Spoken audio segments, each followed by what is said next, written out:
gonna send this link real quick to our brother OG Genesis Loopy Lane, who is a consistent brother. All right, very consistent minister, man. We're gonna see how this works. So I don't know if you can still see this, Luke. You can still see the screen share? In the back. Yeah. Okay. So let me see. Let me try to put this chat up. Hey, so this camera on the live stream is really slowing us down, and I'm screen sharing. So I'm gonna go ahead and stop it, and we can see if anybody wants to join in. It's pushing my laptop too much to do this and to do the restream and to, so you know, I'm kind of you know, burning out my tires. So I'm gonna share this with you, and if you would like to join, please do. All right. Also, anybody else that's tracking and watching that will be, you know, y'all can get on. All right. So I'm gonna end this, brother. Most High's will. I'll see you on. All right. Shalom, Mom. Your communication helps. All right.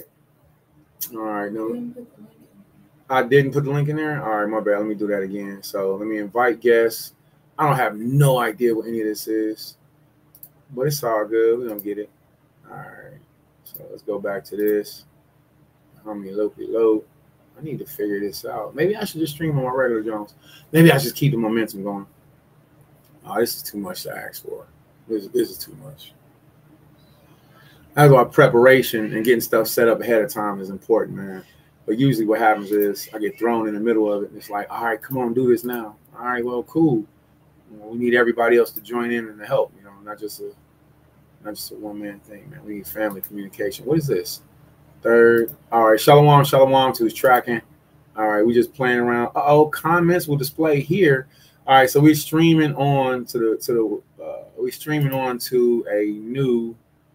Oh man, it's got a great signal too. All kind of cool stuff. Microphone up. All right, so we're gonna invite guests. I don't know how to do a screen share on here yet, but I'm gonna figure it out because that's something that we really like to do. We like to do screen share so we can show everybody, you know, what it is we're looking at, and that's why I like StreamYard. All right, I get the camera on. Nope, no camera action. Well, there we go. We got screen share. All right, and entire screen. Let's do entire screen and let's do share. All right, see how this works out.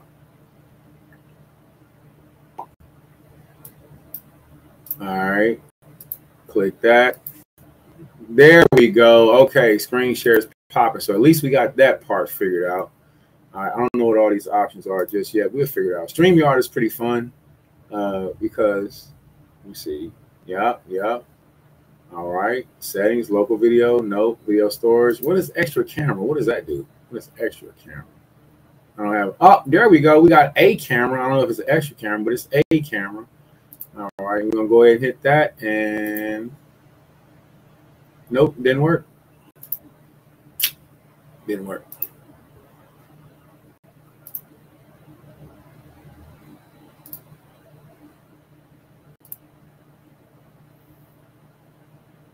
I should have stuck to StreamYard. This is cool, but I didn't learn how to use it first. And how do I start the screen share again? So here's the screen share, but with the screen share. All right, screen share up. All right, stop that. Should have just left that up because that's StreamYard. All right, boom. Be careful how many windows you open, little brother. All right, so both of them are on. I don't like that because I don't know what's actually going on. So, what's your thoughts? I think you should play around with it first before you just live. Yeah, I think so too. All right. Well, I'm gonna go ahead and end this one. I'll start a StreamYard. That's a little more, but I like this interface. That's actually pretty cool. This pretty cool. Well, also that opened up down here. All right, this week's Torah portion. That's the heading. All right. Hey, Shalom, come here, Australia. I don't know if you can see me, but we're going to go ahead and get it cracking. I opened up an extra camera, and there it goes.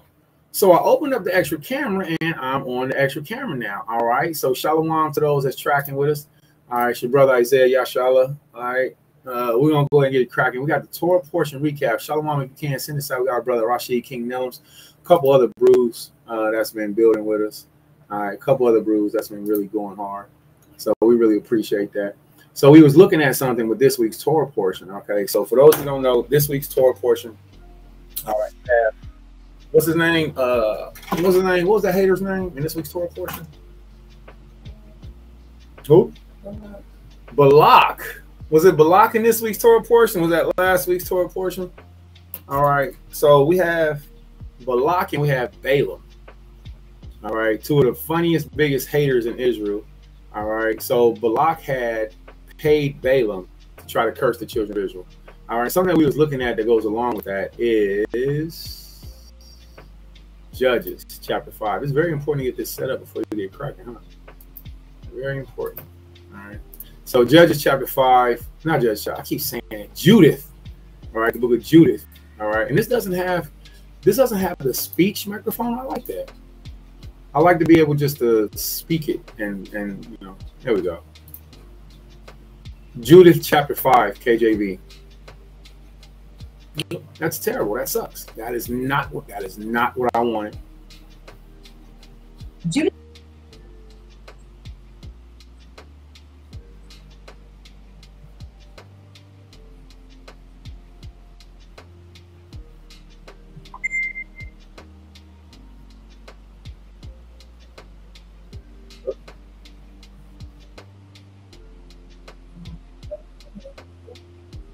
All right.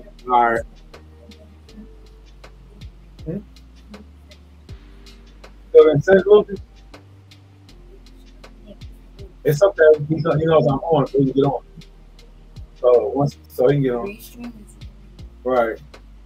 All right. So there we go, right there for Judges 5. I didn't expect that. I didn't know that would even speak that out there like that. That was pretty cool. So Judith 5. All right. So we go for Judith 5. Okay. So I didn't even know that would do that. Copilot, that's kind of cool. I was actually looking for something else, but I'm gonna pull this up real quick. All right, I'm gonna share this out. And we also got our brother Genesis Loopy Lane, who would like to get on with us. One of our brothers that build with us regularly, man. ART and BIBLE. Art and Bible. Art and Bible is a website that everybody can use. It's a really cool website. I like to use it because it's a good teaching tool, but I haven't seen a lot of Israelites teach from it or even share it. All right, so when we look at Judith 5, all right, let me go to this. All right, Brother Luke, he said, waiting worlds. All right, so let's go ahead and send the link out. All right, here go the link, Brother Luke. All right, booyah, and then you gotta, if you can, waiting to send me the link. Yep. Okay, there go the link. So let me go get back to this. All right, and you hit that and come on in, brother. See what type of help you bring to the people, brother. We appreciate you. All right. So Luke, while you do that, I'm gonna go back to Judges or Judith. I keep saying Judges. Keep going back to Judith, and the website again is called Art and the Bible. Okay. So we have a couple haters. All right, and one of the haters that we have in this one is not just Baal, it's not just Balaam, it's not just Balak, it's not just Balaam, it's not just Balak, but we have Holofernes. I messed his name. I don't know how to pronounce his name. Holofernes. All right. It says a chief captain of the army of Ashur. All right. So we're gonna read down and watch this. This is what's so dope. We stopped here. All right, and this is where we stopped at. That the children of Israel are descendants of the Chaldeans. We have a couple different names that we're called in the Bible. All right, so Hebrew Israelite is actually not our name. We're not called Hebrew Israelites. There's nowhere in the Bible does it say Hebrew Israelite. Nowhere. There's not one Bible scripture that says Hebrew Israelites. Nowhere. So why do we call ourselves Hebrew Israelites? That's a good question. Why do we call ourselves Hebrew Israelites if it's not in the Bible?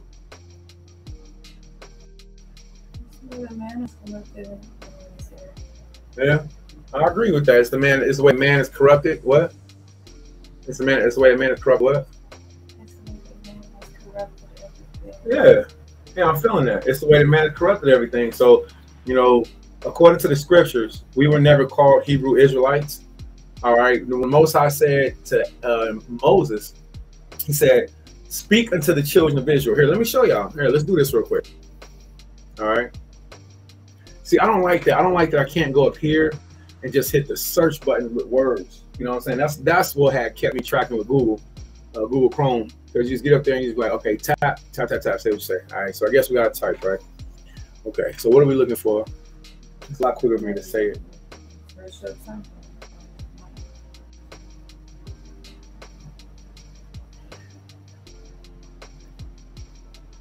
All right, so we're going to look up King. Huh? Yeah.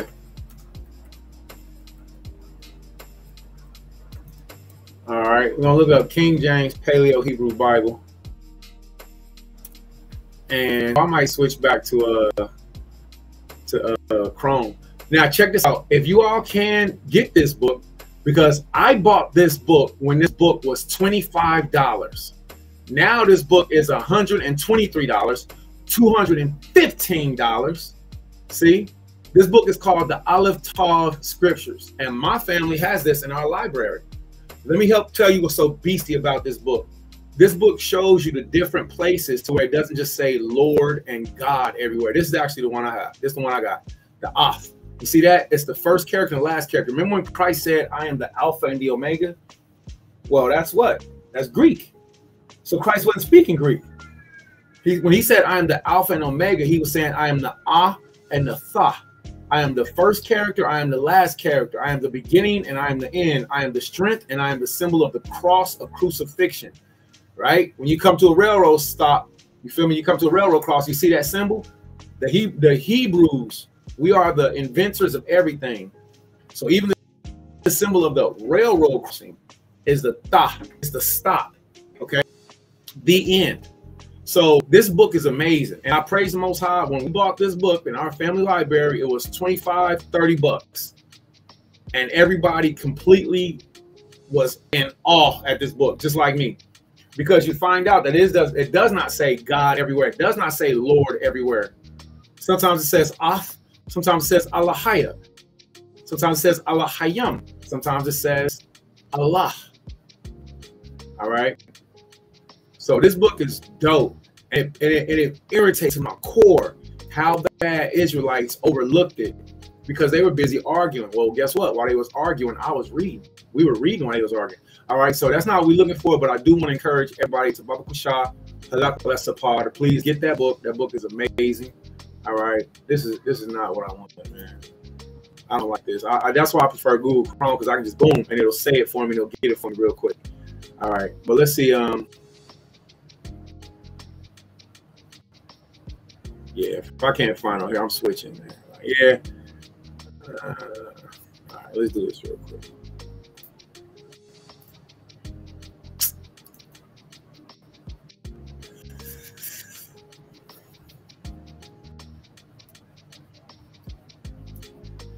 Thought I had it figured out with the worlds, but I mean, Bing don't offer me what I can do with Chrome, so. And then that's another thing. It takes too long to teach. You know, when your words is going quicker than your computer, man, that's a problem. KJV Hebrew Paleo Bible Online. Okay, there we go. See how quick that was? Man, that was so much quicker. All right, so check this out. This is what we're looking at, everybody. All right, for those who are watching, Genesis Loopy Lane. All right. Now check this out. Let's go back to this. So we're going to drop that. We're going to drop that. All right. But I still encourage everybody to get that website. I got the link, so I'll share it. All right. So check this out. Verse 6, it says, these people are the descendants of the Chaldeans, and they sojourn here, heretofore in Mesopotamia because they would not follow gods of their fathers, which were in the land of Chaldea. All right. For they left the way of their ancestors and worship the God of heaven, the God whom they knew. So they cast them from their face of their gods, and they fled into Mesopotamia and sojourned there many days. The cold part about this is that other nations know our history better than we do. Other nations, Japanese, know about the Negro history Why you don't learn this in Black history? Because they don't want to relate the fact that you are an Israelite, you're a Hebrew, you're a Chaldean. All right.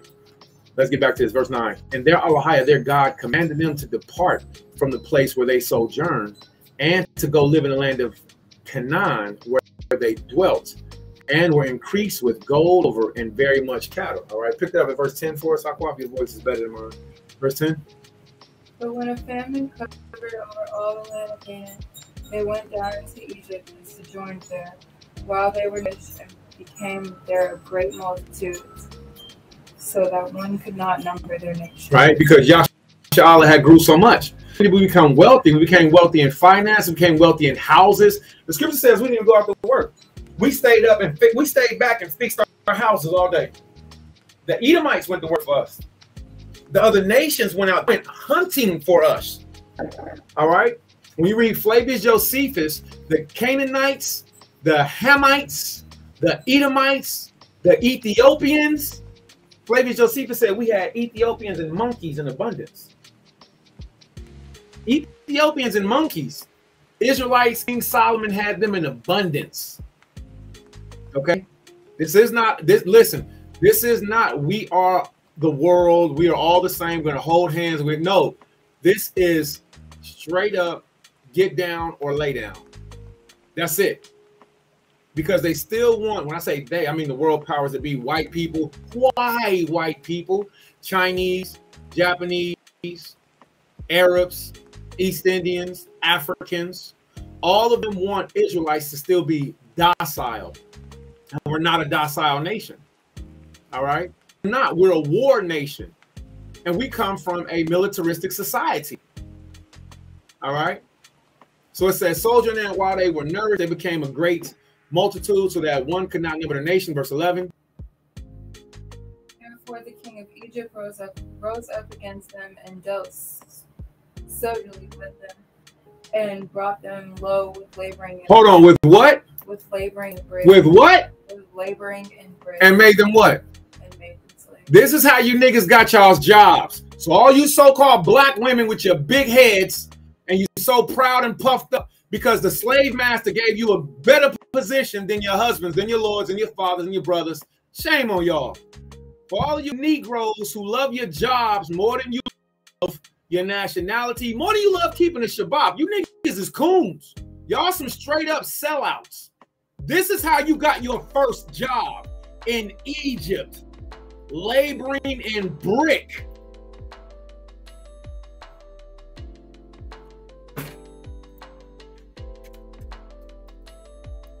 I'm not using this no more. It's too slow for me. If it ain't got that microphone, I ain't rocking with it. It's too slow. Y'all gonna be holding me up. Flavius Josephus, Antiquities. Yeah, there we go. Other Jews. All right. And then we're looking for book 1. Looking for Flavius Josephus, Antiquities of the Jews, book 1. All right. And we're gonna go to Perseus. It's a very good website. So for anybody that would like to use or look at Flavius Josephus, this is an excellent website to use, which is Perseus.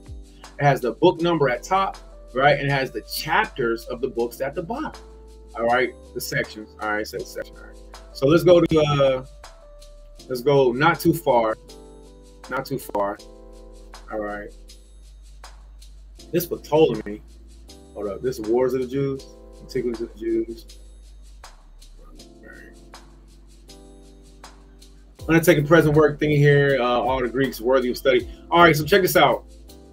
Flavius Josephus, the Negro, right? Because you got some haters that come from specific schools. Like Sakari is one of the schools I was hating on Flavius Josephus. I don't know why.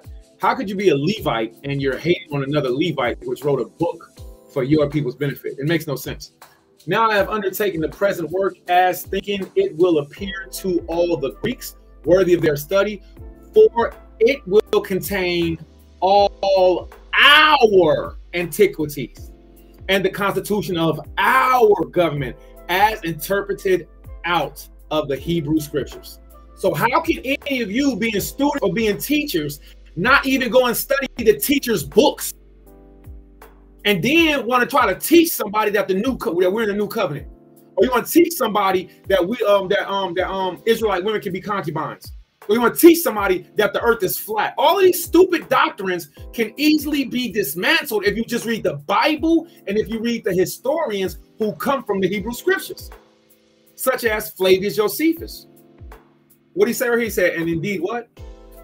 And indeed, I did formerly intend, when I wrote of the war, to explain who the Jews originally were, what fortunes they had been subject to, and by what legislator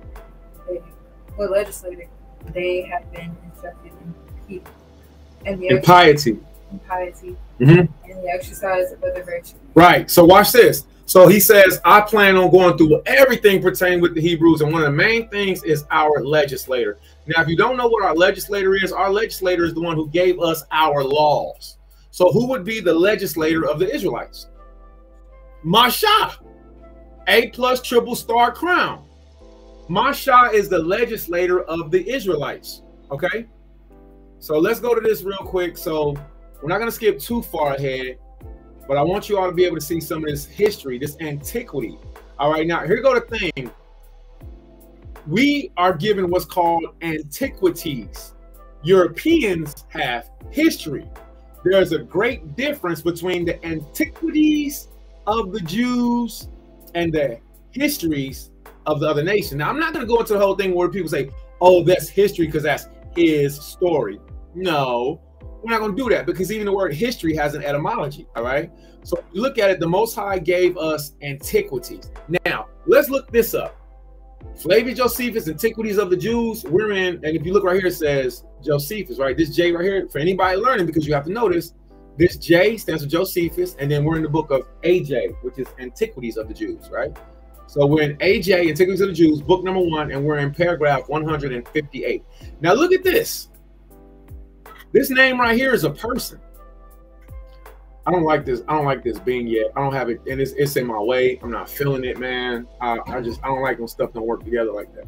So look at what this says. This says Berosus mentions our father Abraham without naming him. How you do that? Because Berosus explained what Abraham went through, and nobody else in the world has the same story of Abraham and Sarah. All right. When he says thus, in the 10th generation after the flood, there was among the what? The Chaldeans. Hold on. Let's go back to the book of Judith. All right. The book of Judith, we're going to go to art in the Bible. All right. The book of Judith, chapter 5, calls us what? He says these people are descendants of the who? So stop calling yourself an African American. Usually one thing to do. So stop calling yourself African American. Chaldean. The Bible calls you a Chaldean. So why are you still calling yourself a Negro? I don't have no problem saying I am not an Hebrew Israelite. I don't have no problem saying I'm not a Hebrew Israelite. The reason why I say Hebrew Israelite is to get other people's attention so that they can also see, oh, okay, this is what we're supposed to be looking at. We're supposed to be looking at the information of the Hebrew Israelites. But guess what? The word Hebrew Israelite is nowhere in the Bible. We aren't called Hebrew Israelites. We are descendants of Abraham, who was a Chaldean. Hold that thought, because a lot of people don't study, man. I can't even speak it.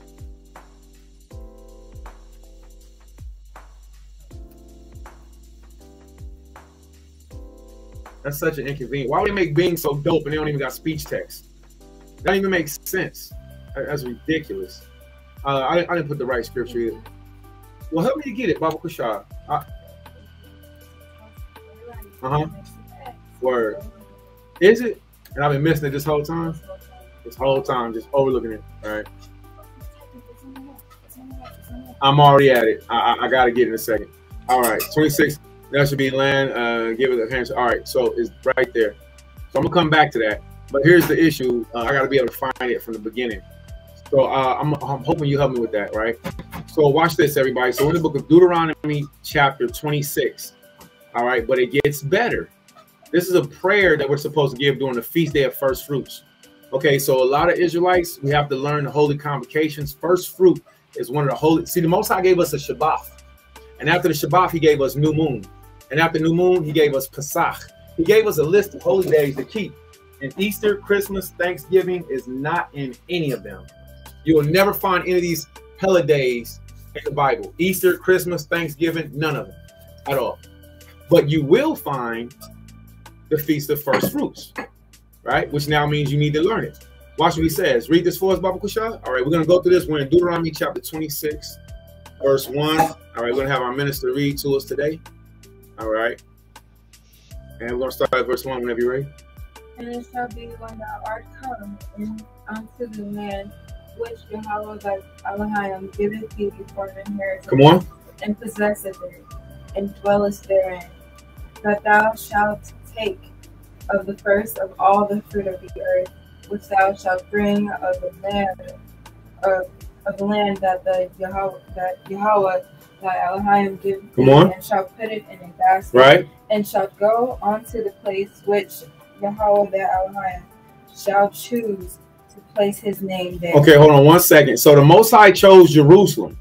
So once a year, the men of Israel, during the feast of First Fruits, we're supposed to go home. All right. But guess what? We know that according to Leviticus chapter 23, 24, we know it according to the holy list of convocations. But did you know that there is a prayer that we're supposed to say when we go home too? Okay. So it is seek Zion. It is pilgrimage to Zion. All right. That's a true thing. The Most High does tell us to go home. All right. But understand this, the understanding that the Father can give you anywhere in the world, he can give it to you in prison. He can give it to you in the shelter. He can give it to you while you're on your contract. He can give it to you in your car. He can give it to you in the shower. You do not have to go all the way back to Jerusalem just to get proper understanding. We read that yesterday. So stop letting niggas lie to you. I'm going to say it like that. Stop letting brothers lie to you. Stop letting sisters lie to you. Have I had the blessing of going to Jerusalem? Yes. A few times. Is it wonderful? Absolutely. It's like getting your battery recharged. But the reality of it is, when we read Deuteronomy chapter 30, the Most High says that the word is not over the waters. It's not in the heavens, but it's where? It's nigh unto thee. It's in thy mouth, and it's in thy heart. See? So that's what Yahweh said. He said the word is nigh unto thee, that you don't have to tell somebody to go over the waters and get it, go across the, go up to the mountains and get it, and bring it back to me. The Most High said this word is nigh in your heart and your mouth, that you may hear it and do it. Right? So what? So let's read this. All right. And the priest shall take a basket of thine out of thine hand and set it down before the altar of Yahweh thy power. Come on. And thou shalt speak and say before Yahweh thy Stop. Hold on. And thou shalt what? Speak. So here go a whole prayer that's right here in the Bible. You mean to tell me I gotta go to Jerusalem just so somebody can teach me this? Ridiculous. Ridiculous. I will not. You don't have to. This word is very nigh. The Most High told, and this is in every Bible on the planet. So stop it with the lies. Stop trying to hide information, because some of you brothers are not as good teachers as you claim you are. And it shows. And I don't have a problem saying it, because when I listen to your doctrine, to your breakdown, it don't line up with the Bible. When thou, and then they'll say, but you still got to go to the land to do it. All right. Well, we still can learn it here. And thou shalt speak and say before Yahweh thy Elohim, a what? A Syrian ready to perish was my father. Come on. And he went down into Egypt and sojourned there with a few, and became there a nation great and mighty and populous. Come on. And the Egyptians evil and entreated us and afflicted us and laid upon us hard bondage. Come on. And when we cried unto Yahweh Elohim of our fathers. That's right. Great job. Great reading. Yahweh heard our voice and looked onto our affliction and our labor and our oppression. Come on. And Yahweh brought us forth out of Egypt with a mighty hand and with an outstretched arm and with great my bad. Terribleness. And with great terribleness and with signs and with wonders. Now, how did the Most High do that? The Most High brought us forth out of Egypt with a mighty hand. He killed all the firstborn. Don't forget that. We owe our firstborn children back to Yahweh, our firstborn sons. Back to Yahweh.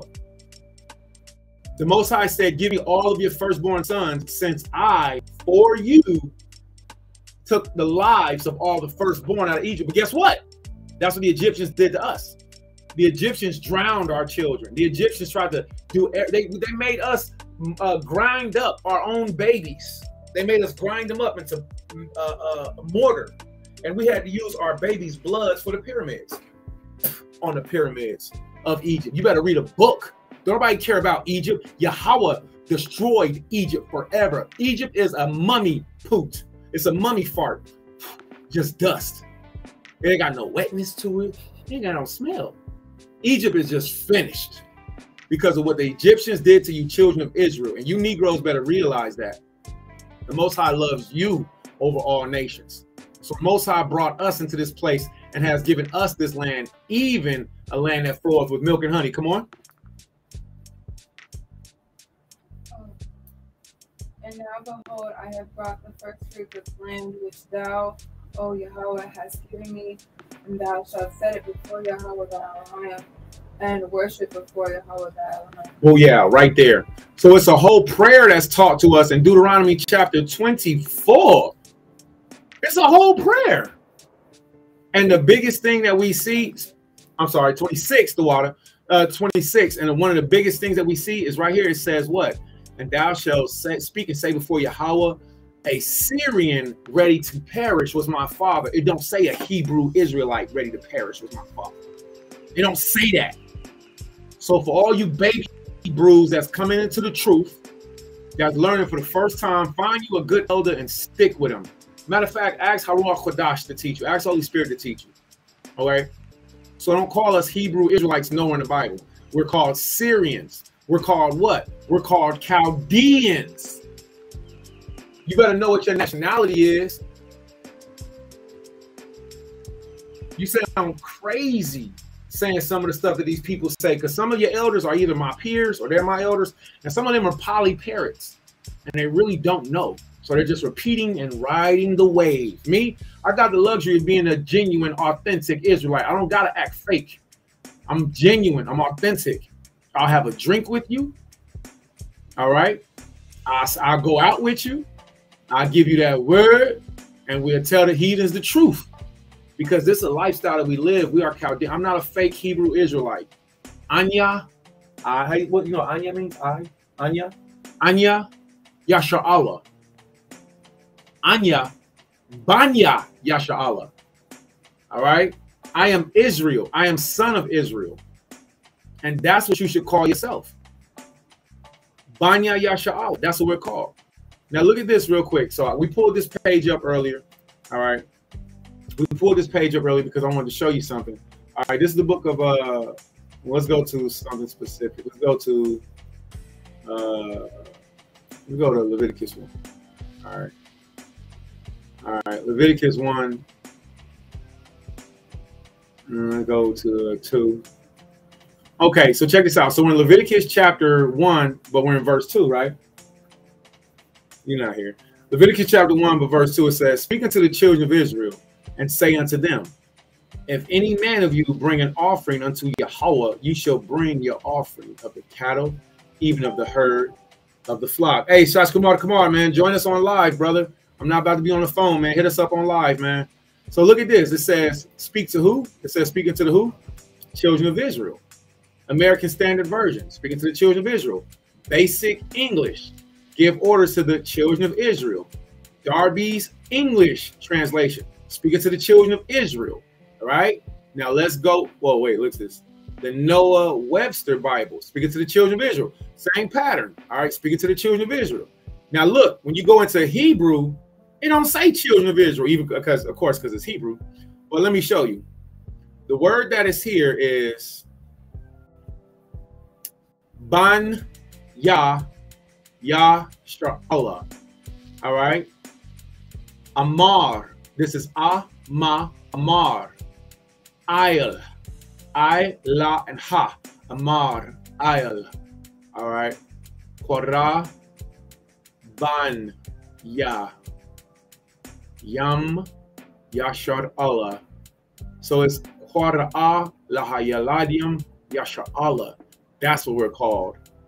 Banya Yasha Allah. Kwara. Let me see if I can highlight it so you can see. All right. Kwa Ya Kwara Ya Ban.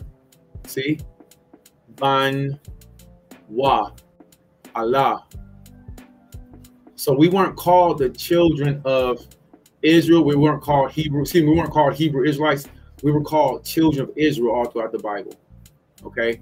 And that's what the Most High called us. He didn't call us Hebrew Israelites.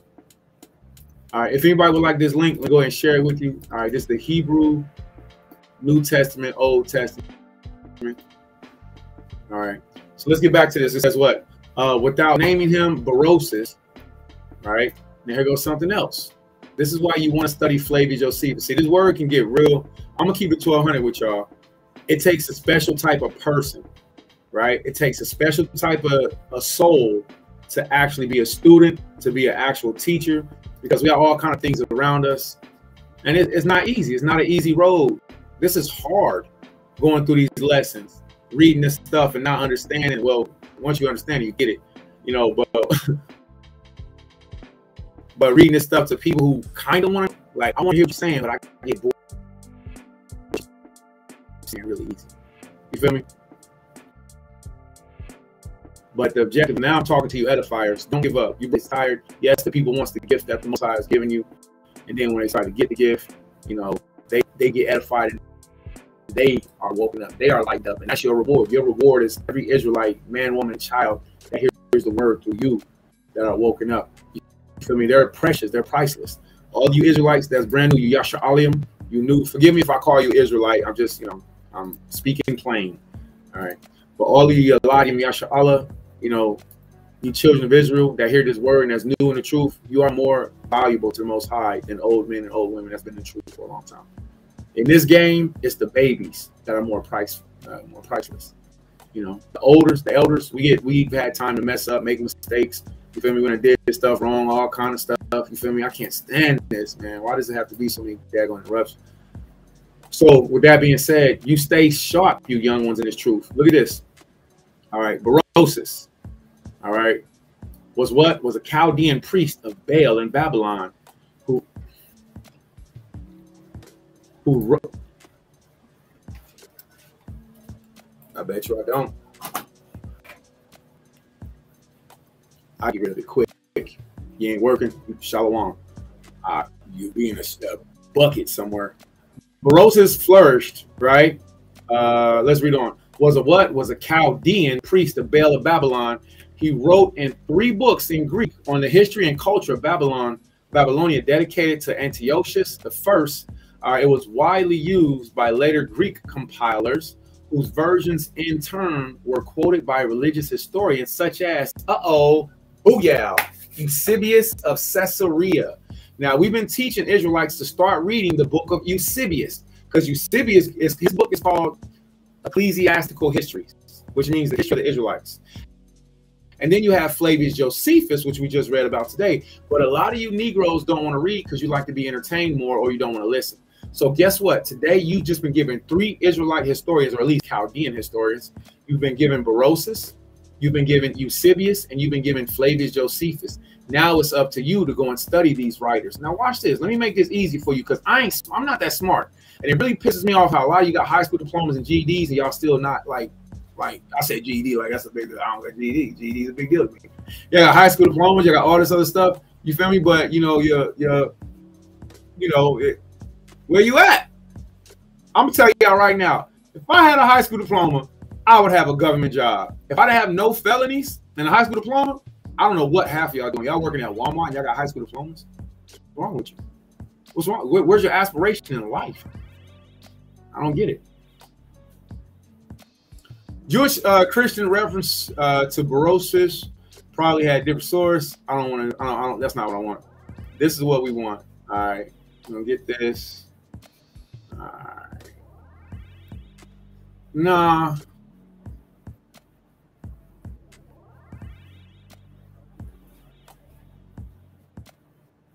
Let's get the writings of Berosus. Hey, show me how to do this. You said the There we go. All right, cool. Or the books of, all right. I said I was supposed to put a W there. Or the books of Berosus, all right. See if we can find anything. I'm gonna pull this up, see what I can find later, because right now I'm in my bag. Right now I'm in study mode. All right. So I want to find whatever I can on Berosus. Do we have anything on books? Nope. They don't have books up here. See, I'm used to Google. You pull up Google Books. Nope. All right. All right, we'll have to come back to that. I don't have anything on him right now. All right. So back to Josephus. So Josephus tells us about Abraham without mentioning him. All right. And he says thus, in the 10th generation after the flood, there were among the Chaldeans a man righteous and great and skillful in celestial science. Why is that important? Because if we are the Chaldeans, which we are, we know that the Chaldeans had a knowledge of constellations, right? Had a knowledge of, when we read, here goes something else. When you read the scriptures, don't let them go in one ear and out the other. So if you read Wisdom of Solomon chapter 7, and you remember Wisdom of Solomon chapter 7, King Solomon had a knowledge of the beginning, the end, and the midst of the world and the rotation of the sun. That's a big deal. Negroes today think the earth is flat and that the sun doesn't move. King Solomon in antiquities knew that the sun, the earth, and the moon had what was called a circuit. One circuit, and another circuit. All right? And even today, ancient astronomers say the same thing. So this shows us that the Chaldeans, along with Flavius Josephus, was an astronomer. Ancient celestial science? Hold that thought. Where's the microphone at over here?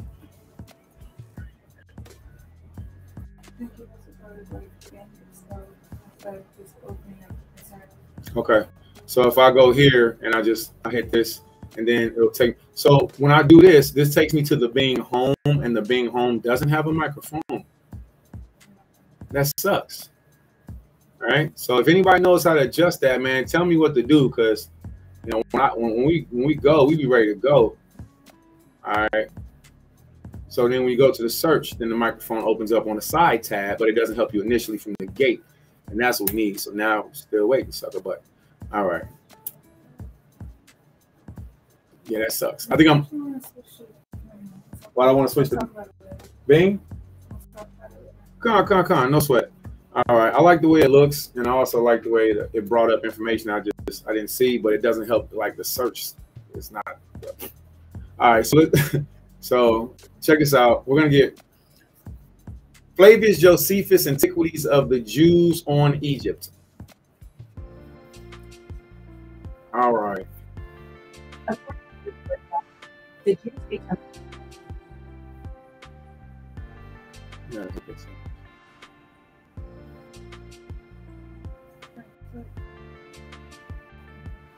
Yeah, I want to stop talking so bad.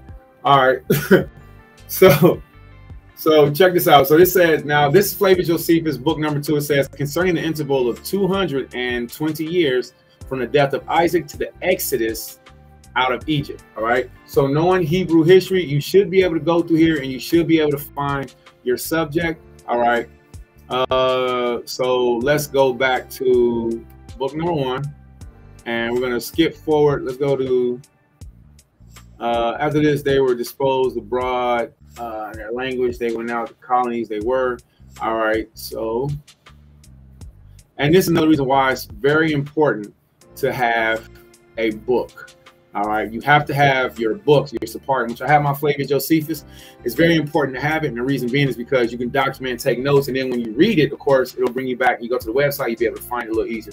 All right, so the aforementioned son born to Abraham had a son named Isaac, if you remember, when he was 86 years old. But when he was 99, Allah appeared to him and promised him that he should have a son by Shaddai. So that was Ishmael, and now his son by Isaac would be born. And commanded that his name should be Isaac. Now, here's something. You Israelite women and men, don't give up. All right, don't give up on childbearing. The Most High said he gave them life at 99 years old, right?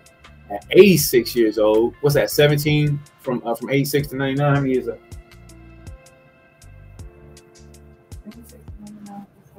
13 years. All right, so from 13 years, all right, we see Ishmael, the father of Arab, is 13 years older than Isaac.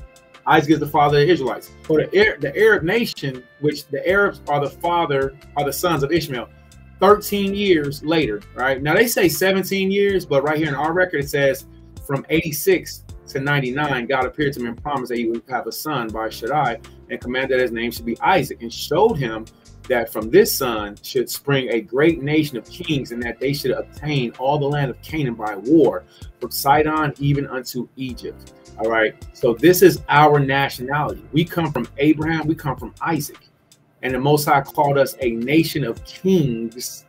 But in other places, he also called us a nation of kings and priests. Okay.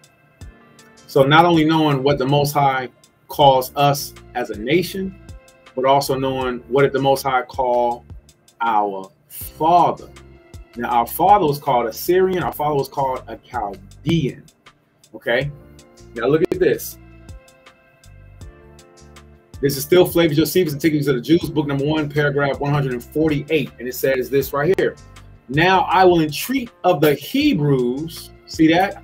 So this is why we're called Hebrew Israelites, because this word right here is Ibar. All right. Ibar or Obar. People say Obar, and brothers use all these pronunciations that don't even know how to pronounce it. If you can't tell me the Hebrew alphabet, don't try to correct my Hebrew pronunciation. Be like, oh, it ain't that, brother. It's really pronounced this. Liba, liba, liba, weeba. What Ricky say? What Ricky say? Rick on Rick and Morty, he say wubba double wubba double wubba wubba wubba double. That's what these Negroes are. You say other people ain't speaking Hebrew, but you don't have the alphabet memorized. And you over here saying wubba double, and you can't prove why you saying it. But we can. All right, so he says, I will now entreat of the Hebrews. This Hebrew is Ibar.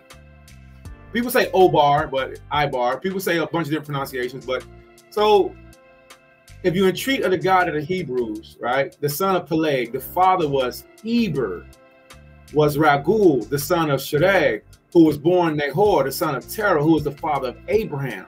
And this is why we are called Hebrew Israelites. Because our father Abraham had a son named Isaac.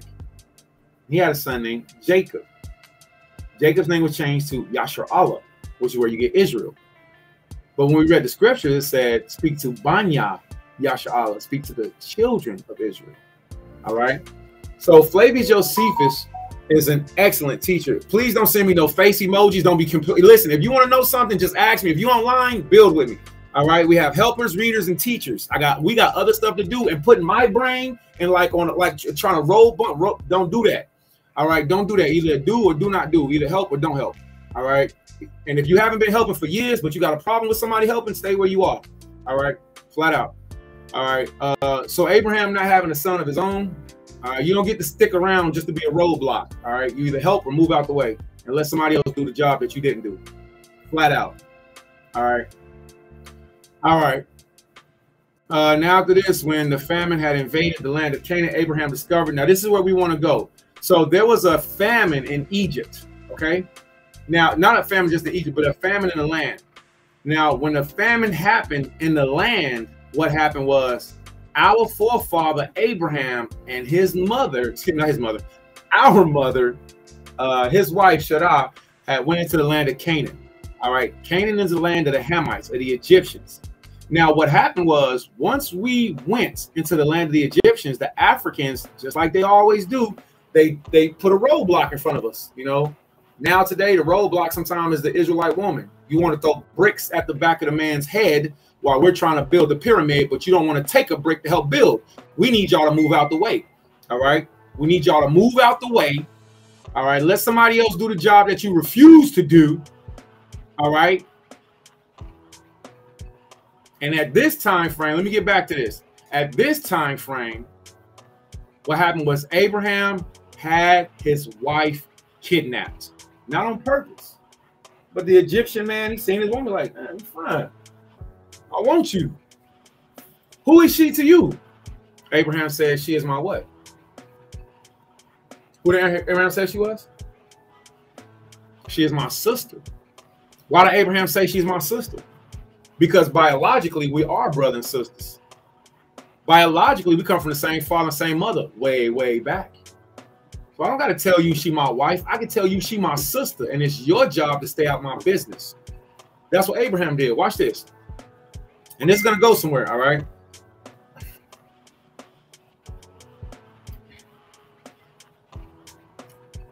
And when he inquired of the priests how he might be freed from these calamities, they told him that this, his miserable condition, was derived from the wrath of Allahiyah, of God, upon account of his inclination to abuse the stranger's wife. You see that? So this man, Abimelech, his household is falling apart. Why? Because he's dealing with another man's wife. Whether it was known to him or whether it was, you know, unknown to him, he's dealing with another man's wife. And in the process of, man, that's annoying. And in the process of, what happens is his household, his government, the man's rod can't get up. Nobody is getting pregnant. Everybody is having issues. And when it comes to the forefront of why it happened is because you had Sarah, brother. But at this time, she was called Shaddai. All right. Who she was and who it was that she brought along with her. Let me pick this up. And when he had found out the truth, he excused himself to Abraham, and supposing this woman to be his sister and not his wife, he set his affections on her, as desiring an affinity with him by marrying her. So, yo, I marry your sister, and then I'll be your brother-in-law. So he had a relationship. He wanted to have a relationship with Abraham. But unfortunately, you trying to marry Abraham's wife. But not as incited by lust to abuse her, he also made him a large present in money and gave him leave to enter into the conversation with the most learned amongst the Egyptians, from which conversation his virtue and his reputation became more conspicuous than they had before. Let me read that again, because there was I'm gonna go ahead and turn off my phone. Hey, listen, man, if anybody wants to join or build, hey, go ahead and join, but I'm gonna turn off my phone so I don't receive any messages. We do want to get as many Israelites, Banya Yasha'alim, to get this understanding. All right. So with that being said, share it out. I'm gonna go ahead and turn off my phone for a minute. All right. So, all right.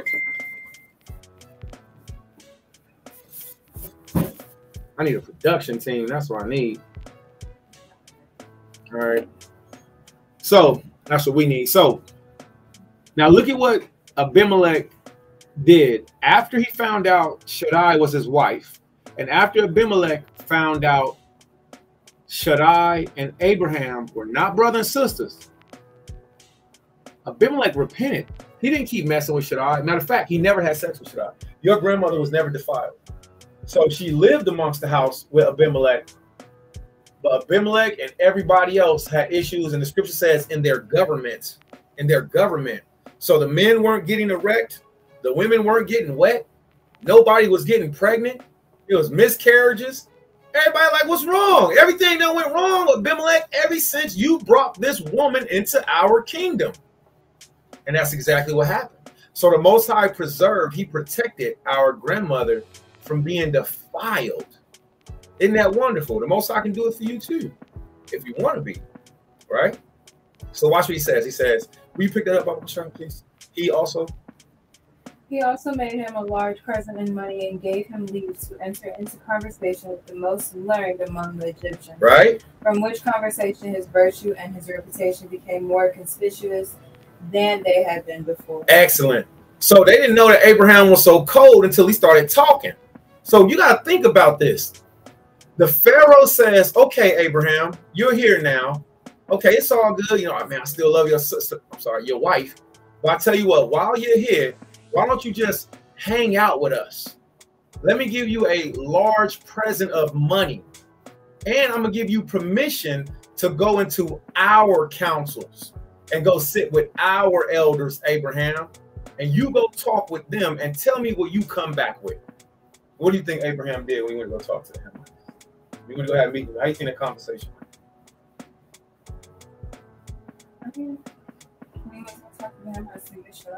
No. After he went, because after this, he went into what was called kind of conversations with it. Like he went to their councils, like he went to their summits. You know, he was only Hebrew in there around all Africans, you know, who was all talking about their doctrines. And basically, he went to their church on the Shabbat regularly, and he broke down their teachings. How do you think that went? Good or bad? Not well? Okay. Let's see. All right. So let's read on. Now, why is this important, everybody? Because it also helps us to understand last week's Torah portion and the Torah portion beforehand. All right. You got to understand Abraham, and you got to understand how the Father called us to be, to understand how these nations know who we are and how these nations can hate on us. And the way that they hate on us is not, you know, you murder Israelite here and there. Yeah, I'm sorry to hear that. That's messed up. You know, shame on y'all, disgust on y'all. The reality of it is as a nation, they can't destroy us. Right? Watch this. For whereas the Egyptians were formerly addicted to different customs and despised one another's sacred and accustomed rights, right? And were very angry one with another on that account. So when they went to synagogue, they was arguing with each other. Let me explain why. Let me give you a look. Watch this. I gotta find a shortcut or something because that's just whack. Family tree of Egyptian gods.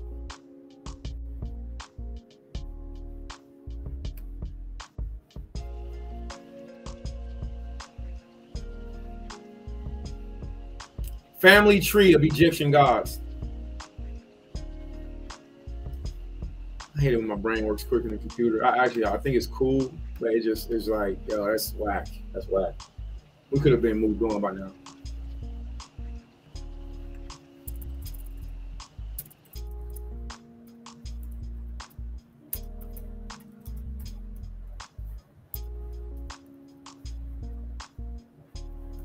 All right.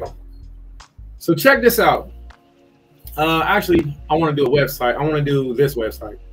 And I want to do this image. And I hope everybody can see this. So this is the Egyptian god family tree. All right. One of the lists. Oh, man, this is whack, man. You mean to come on, man. Google is killing this, man. Google's killing Bing, man. Bing, yeah. Google's killing Bing, man. I can't even pull that up, man. That's whack. All right, here, let's do it like this. All right. So you won't be able to see it as good, and I'm apologetic. This website is very good. All right, this is a website that has genealogy. All right, but I like the animation on it. So a lot of them are good, but I like this one. All right, so now check this out. In this family tree, it starts with, I can't do that, man. I can't do that. The people can't see it.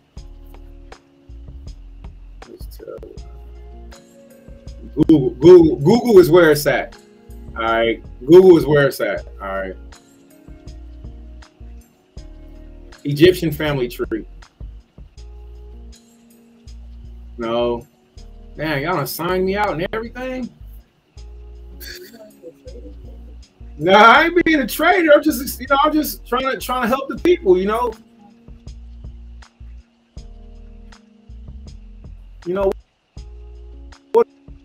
What'll work best for the people, Yeah, it don't matter. I just need the image. It don't matter if it's anything. I just need the image. An almost historical Egyptian god family tree, meaning, in this case, several thousand years worth of different beliefs piled onto one tidy looking heap. So check this out. At the very top of the Egyptian gods, you have who is called Nun, N-U-N, Nun or Nun. And guess what Nun or Nun is holding? He's holding a boat. Guess how many people was in the boat? 8 persons. A-P-E-P was the name of the waters and a serpent that came to destroy all mankind, and the first god of the Egypts was Nun. 1 man, 8 people in the boat. That's Noah. Now here's the ridiculousness of the Egyptians while they were arguing. You have so-called Ra, you have Atum, you have Amen, you have Mut, and then it gets the story gets weirder. It's already weird. It gets weirder because you start to get into these false gods that have animal heads. Well, these animal heads weren't actually born. Apis, I want everybody to remember this one right here. Apis, this was the bull that we worshiped when we were in Egypt, when we were coming out the wilderness. We were coming out the wilderness, we were having an orgy. When Moses was up getting the commandments, and the Most High said, go, I hear them, I will go and quickly and destroy these people. And Joshua and Moses was at the top of the mountain. They came down, they seen us playing. We were having an orgy because Apis, the bull, is a sexual fertility false god, all right, which it was respected. But at the same time, you know, sexual rights and, you know, putting your sperm in lettuce. Let me just go ahead. I know that was a crazy throw off. These Egyptians believed in copulating with lettuce. If you copulated with lettuce, then you can create a new life. Well, today that's called a humunculus. So the Egyptians believed in making homunculuses back in the day.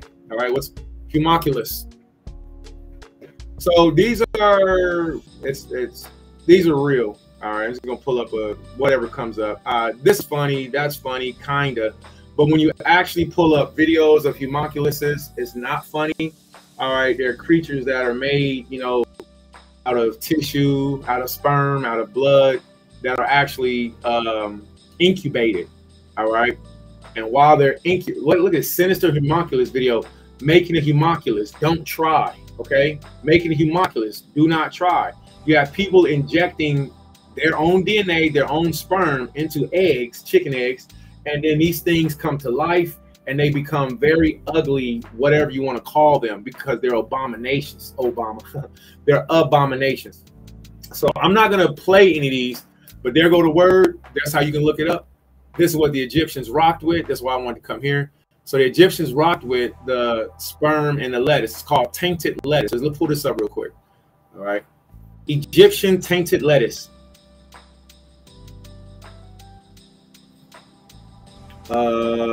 Smithsonian. There's another one I like though.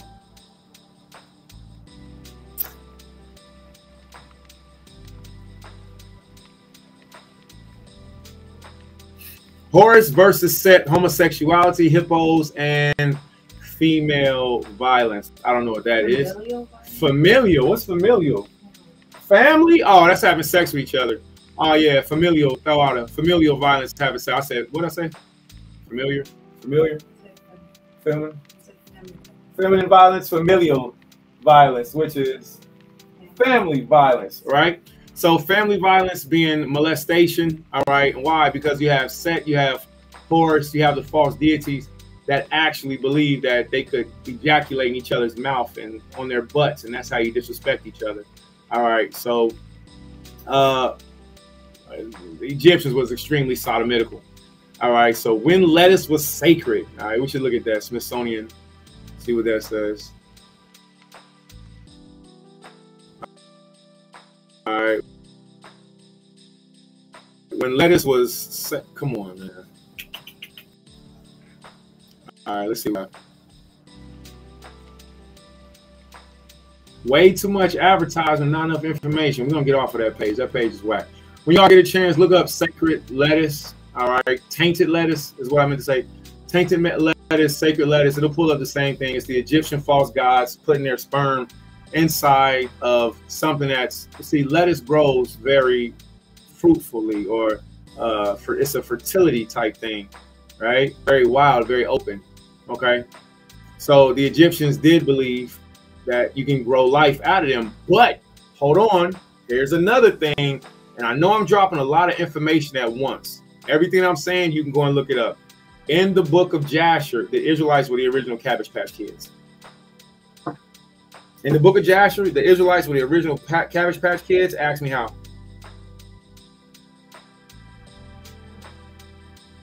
Thank you for your harrowing answer. How is because when the Israelites, Yashalim, when we were hiding our children from the Egyptians, what we did was we hid them out in the fields. And according to the book of Jasher, the Most High would make the herbage grow over us. So we would have our baby, we would put them out in the field, and then we would let the herbage grow over them, and the angels will come down and give our babies nourishment out of rock. One rock will have oil, one rock will have honey. All right, and this is the concept of Cabbage Patch Kids. There's the Israelites. Hold on. Book of Jasher, babies, rock, oil, rock, honey.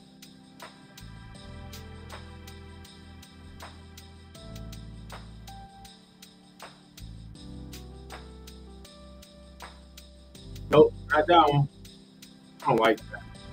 I don't like that. I'm gonna stick with Google. This is cool. I'm gonna learn how to use this, but it's got some benefits. Maybe I just gotta figure out the best way of doing it.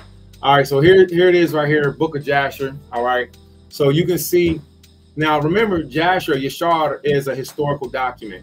All right, and it's not a Bible. Okay, it's not even an apocryphal book to the degree of to where it's going to reveal secret revelations for in the future.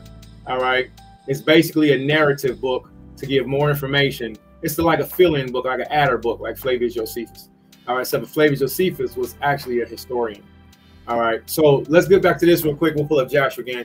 It says, "For whereas the Egyptians were formerly addicted to different customs and despised one another's sacred accustomed rites." And that's why we pulled up the images of all the Egyptian gods, because now you have this one man that's a Chaldean, that's an Israelite, that's in here with all these Hamites, and their thoughts, their ways, their words. You got one that worships the crocodile. You got another one that worships the hippopotamus. Crocodiles and hippopotamus fight. That ain't make no sense. You got two false gods, and you're a worshiper. You believe the crocodile can be, and you believe, and I'm Abraham, and I'm looking, I'm like, you niggas is nuts.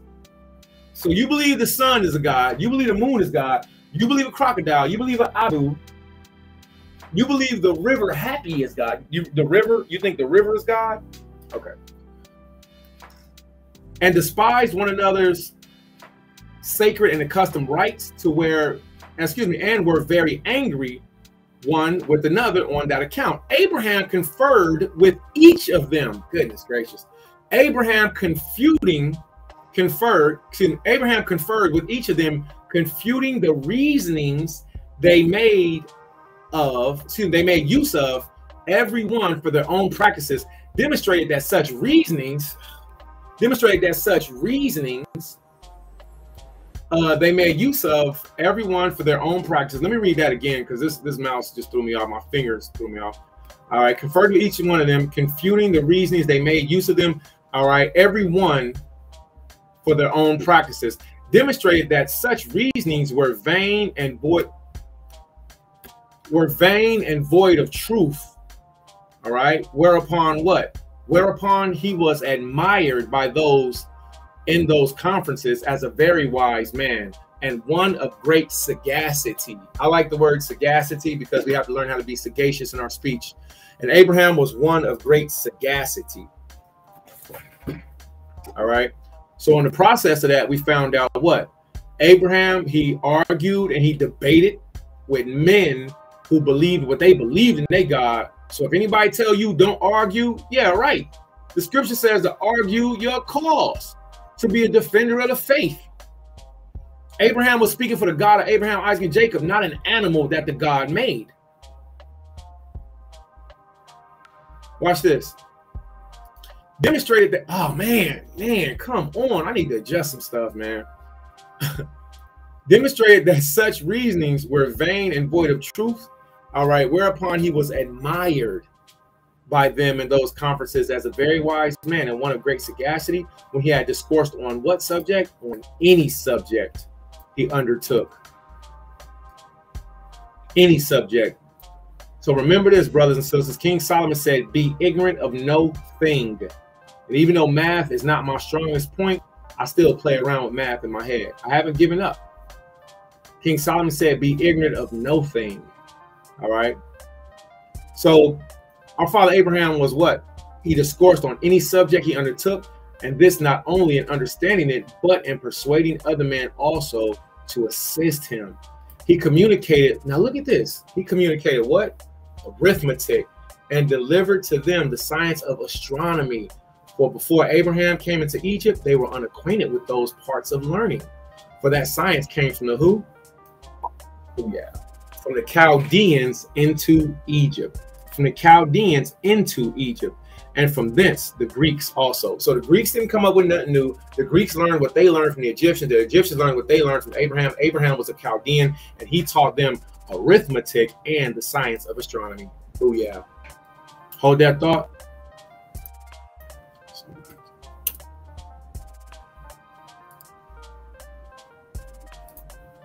Encyclopedia edition, the first, Britannica. I don't know what's up with this one. I don't like this one. Yeah, I'm gonna stick with Google. I use Bing on the side or something. Encyclopedia Britannica edition, the first. So this is the book that I encourage everybody to get, and the reason being, you want to get the 1771 edition. Here go the link for it. All right, you see mine is highlighted. That means I use it. I go here. All right, now the reason why you want to use this is because in this specific volume, it teaches you about arithmetic, it teaches you about astronomy, and these are the things that our father Abraham knew, which was the father of the Israelites, a Chaldean. Okay, I'm glad I accept the cookies. All right, so you can go to the specific, go to this section right here. All right, it's 3 volumes. There's so much information in here. Okay, and on this one specific section, you can find arithmetic, you can find astronomy, and you can go back and learn the things that Abraham knew. Maybe we might not be able to learn all the things that Abraham knew, but we can go back and learn mathematics, we can learn astronomy, we can learn the ways of the Chaldeans. I'm gonna scroll down. I'm gonna go down to about, let's go down to about, there we go. Isn't that beautiful? Look at that. Look at that, astronomy. Hold that thought right there. We're gonna put this over in our Bing. Can I put this in Bing? It'd be cool if I could. I'm gonna copy this, cut, go to Bing.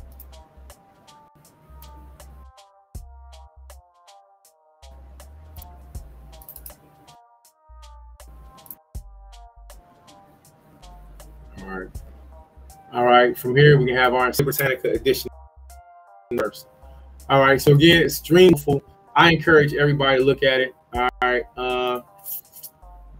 let me see. Guests can add channels to the stream. Turn that down. All right, call me out, Charlotte. Y'all brought me out. I'm just now looking at my screen, so I can't see my screen when I'm recording. I can't see what other people can see. I can only see me. So what I'm hoping to do is be able to share with you all, you know, this information. Oh, we got a comment up here. I haven't seen any comments since our first comment. All right, never miss. Oh, okay. All praise.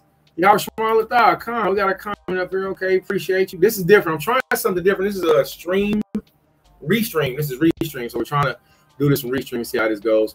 But the bad part about this is with restream, I don't know if you all can see my screen, which I would prefer if you could.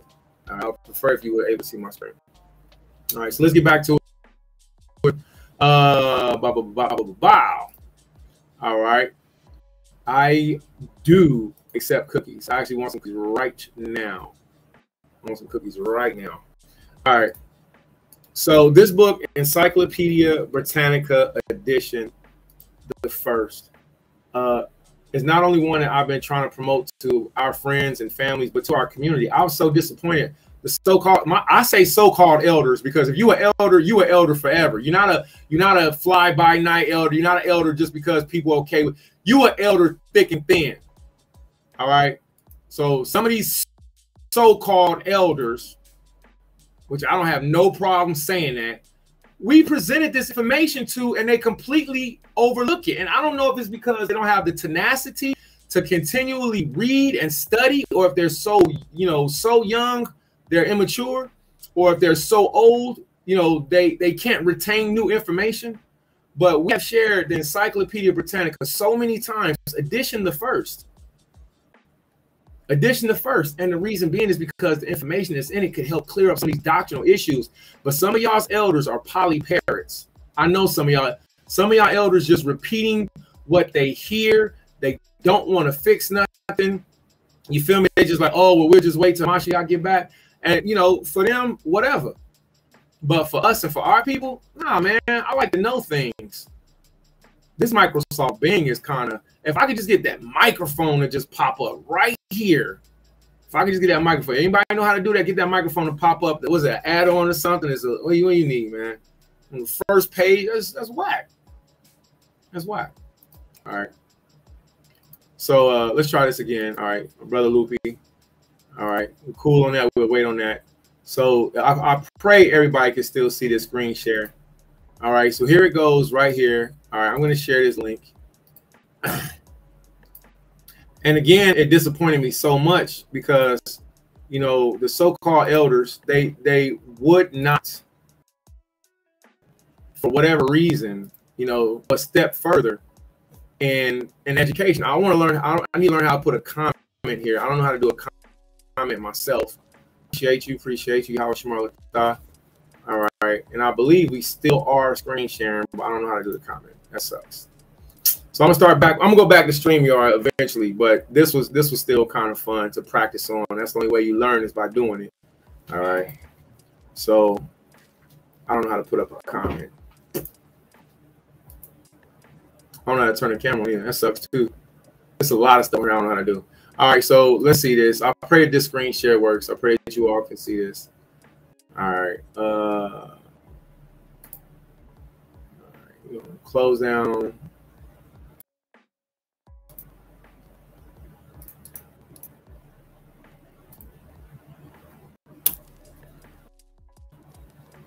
All right. So again, for me, myself, it's easy if I read something, I read it, I'm like, oh, it's right there. It's right there. Okay. First of all, let me let you all know, waxing crescent is not new moon.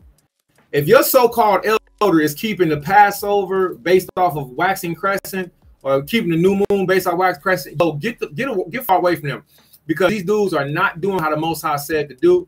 They're not taking a step further. And some of these brothers are not just poly parrots. They want to accommodate what makes you feel comfortable. Oh, you okay with that? Well, I really don't know how to explain it, so I'm just gonna say this, and then that's what we're gonna do. And that's not fair to everybody. That's a great disservice to not prove all things. Okay. Man, this is cool, but it's like Bing got cool features, but they don't hit like Google. All right, we're gonna scroll all the way down to the 500s, and then they don't give you the side page, nothing. That's whack. All right, so this is okay. So now we're in the section. This was so dope about Encyclopedia Britannica. It doesn't have art or images. It has plates. These are actually brass or copper plates that these were engraving on. So this is plates. So this is plate 35, 38. This is plate 38. All right, Noah's Ark, the Ark of the Covenant. All right. So we're gonna keep going until we get down into astronomy. There's a fly. The window's open, man. There we go. So this is what our father Abraham taught, astronomy. And this is where one of my passions is. But the reality of it is when you get into this, Yasha, you're gonna have to fight against your friends and family, because they're not gonna understand what you're talking about. When people talk about the Gregorian calendar and the leap year and why they don't want to keep the Shabbat, because the Shabbat is based off the Gregorian calendar, they sound stupid to me.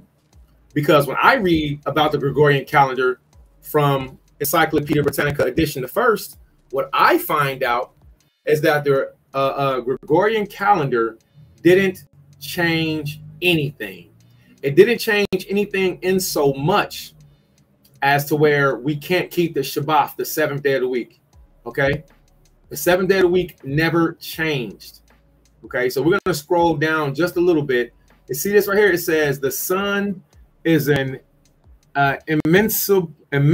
Okay, that F is actually an S, because this is the 1771. So in the year 1611 in the 1700s, we still use the F for an S. Now look at this. The sun is an immense globe of fire.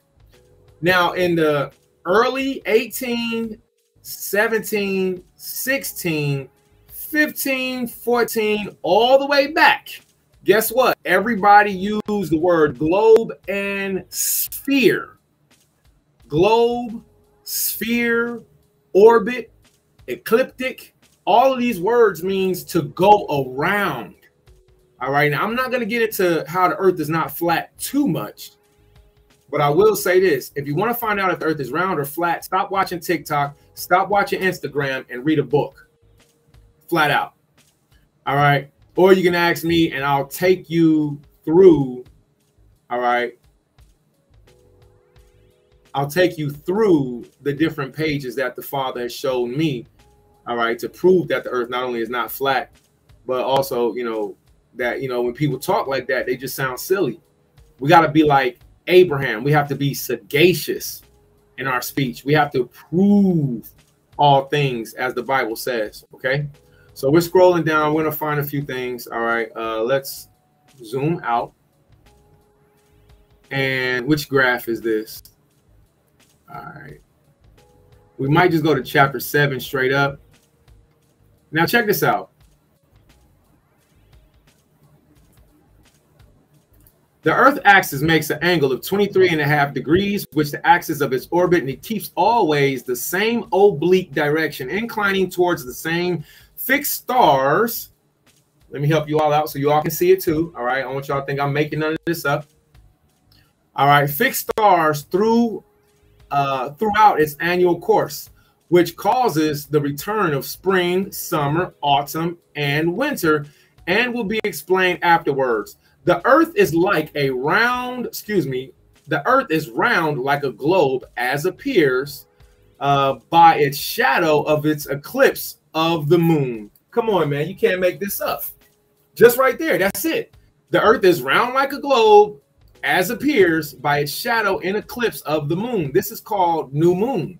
This is when the moon has gone through its entire phase, and around the 28th to the 30th day,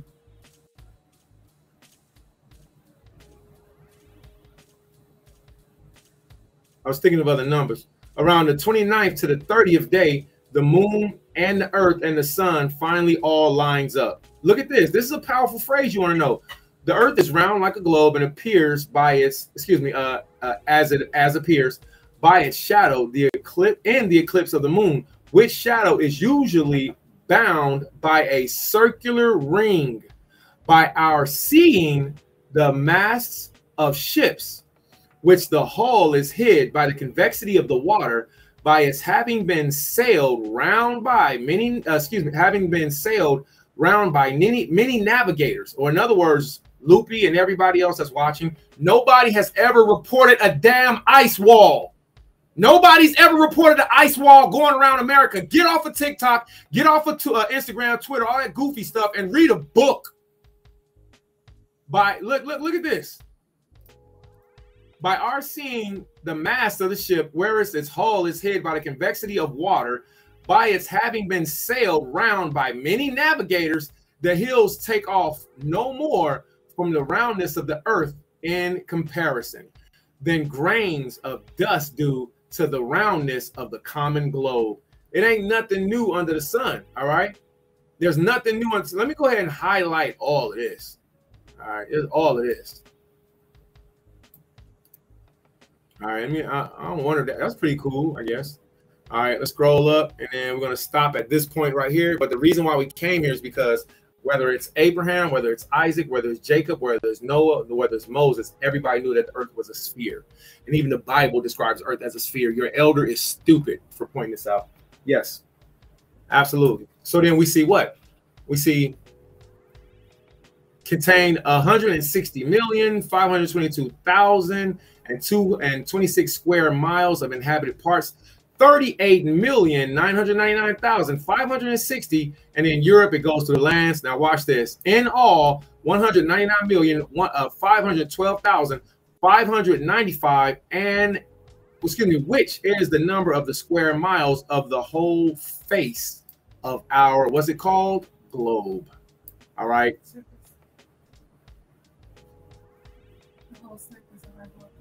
Oh, surface. I didn't see that. Thank you so much. The whole surface of our globe. You see that? The whole surface of our globe. That's even better, right? Of our globe. Man, you just take the word globe. And what is a globe? A globe is not a plate. All right. So to move forward, the moon is not a planet, right? That's excellent, right? Of our entire globe. Man, call hallelujah. You have all the, I really like this. These are my book holders, but I chose these ones specifically because there's got old map on it. And here, let me show you this. Now, in fact, I'm not going to show you that right now. I said, in fact, I'm not going to show you that right now. All right. All right. So when we're looking at the earth and its globe and its roundness and its sphere, I have yet. That's so cool. Oh, that is so cool. That's so cool. So I have yet to see any models of a flat earth, whether it's a bookshelf holder or whether it's, you know, just an actual instrument used in school or academia. None. I'm not saying that they don't exist. It's just ridiculous to think so. It's ridiculous. The moon is not a planet, but only a satellite or attendant of the earth, going around the earth from change to change, 29, 12 hours, 44 minutes, All right, and round the sun every year, the moon's diameter goes into the size. So this is why we want you all to read books, man. Read. If you can't read, you can listen to. The moon has an oblique. The moon is an oblique globe. Look at this. Like, say, opaque. The moon is an opaque globe like the earth and shines only by reflecting the light of the sun. See? So I got a brother named Bryant who believes that the moon is a lesser light, so she gives off a light of her own. Well, the moon is a lesser light, but the moon is a reflector giving off light, not producing her own light from the inside. The brother thinks that the moon changes her shape of light from the inside, and his elder failed him. His elder failed him terribly.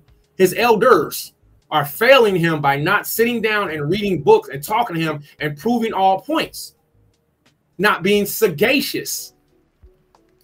Therefore, whilst the half of her which is toward the sun is enlightened, the other half must be dark and invisible. Hence, she disappears when she comes between us and the sun, because her dark side is then toward us. All right. So now we go through the different phases of the moon. Okay. So we started with new moon. Watch this. When she has gone a little way toward, when we see a little of her enlightened side, which still increases on our view, and she advances toward until she comes to be opposite of the sun, and her whole enlightened side is towards the earth. She appears with the round illuminated orb, which we call what? Which we call full moon. Full moon. So IUIC is wrong. Nobody cares about IUIC's false doctrine. IUIC new moon. Look at the ridiculousness of this. One of the world's biggest Israelite, not world's biggest, because they just, you know, they're dropping the vessel, man. They're dropping a vessel. That's it. All right, on this Western Hemisphere, one of America's largest Israelite schools are teaching Negroes to blow the horn at full moon. These Negroes are retarded in their doctrine. So you mean to tell me, because IUIC has pretty images, they got nice art, these Negroes are the masters, outside from Sakari, because Sakari's got good publicity too, very good. These Negroes are masters of misinformation. IUIC, happy full moon. IUIC, new full moon sisters. This is ridiculous. Look at this. New moon dates. It shows you full moon over here, the dark moon on this side.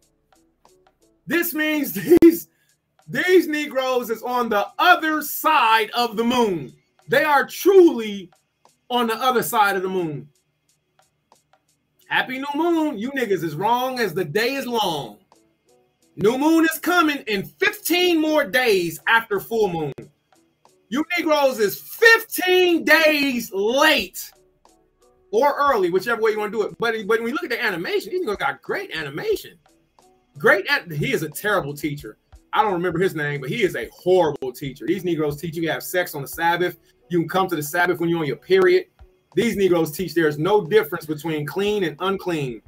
Happy, just trash. And I have no problem saying it. Trash doctrines. So instead of going to an older book or even the Bible, let me help you out with this.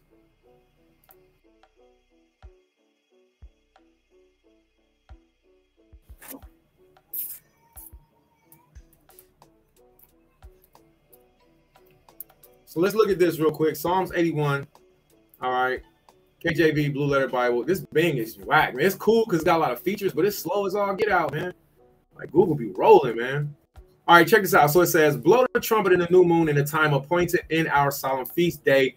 I'm not even going to play with them dudes because I watched them do this so many times. It's terrible. So what they do is go to new moon, right? But that's not what you do. You go to the word appointed. See? It says trumpet in the new moon in the time appointed, in the time appointed.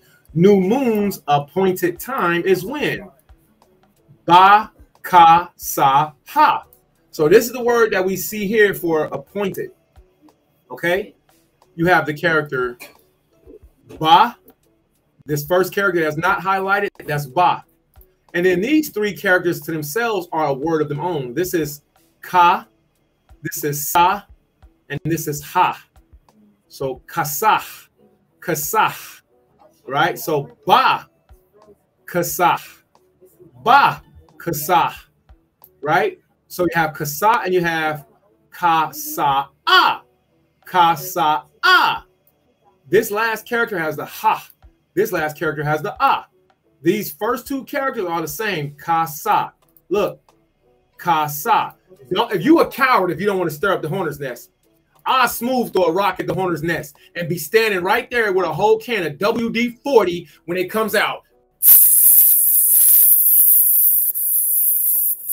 You know why? Because WD-40 kills hornets. It suffocates them. It suffocates bees. So when they come with these whack doctrines, you got to stand right there and face them. Look, the word is kasa'a and kasah. It says full moon. So IUIC in their pride and their arrogance and their idiocracy, whatever you want to call it, they stop right there and they pay somebody or whatever. They nigga do it for free. I don't care. They make these beautiful images of the full moon and Negroes looking up. Negroes looking up. Oh, listen. Not only did King Solomon, but Abraham did not call full moon new moon. Now it's like they can't fix it because you got all these damn images out there with all these wrong scriptures. Look at this. They use Psalms 81 verse 3. You see this? Look, let me show y'all how wrong they are. As wrong as the day is long. I'm so glad these brothers put this breakdown. Psalms 81 verse 3. Let's go back to it. We have Psalms 81, right? We have verse 3. Here, let me show you all. Easy peasy. Right? Easy peasy. We're at Psalms 81. We're at verse 3. Blow up the trumpet in the new moon in the time appointed on the day of our solemn feast. But what they did not do was give you the correct appointed day. The correct appointed day is, you see how it says full moon?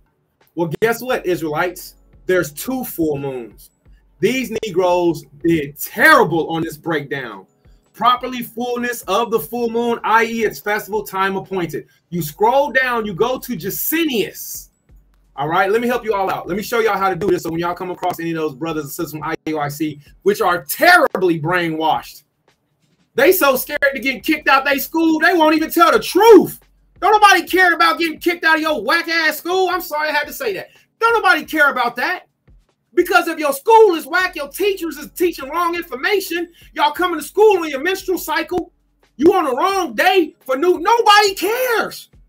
I might as well go to a 7-day Adventist Baptist colloquial, just make up a whole bunch of words church. But when you go to the word kasa'a and it says full moon, look, it says the meaning is dubious. Let me help you all out.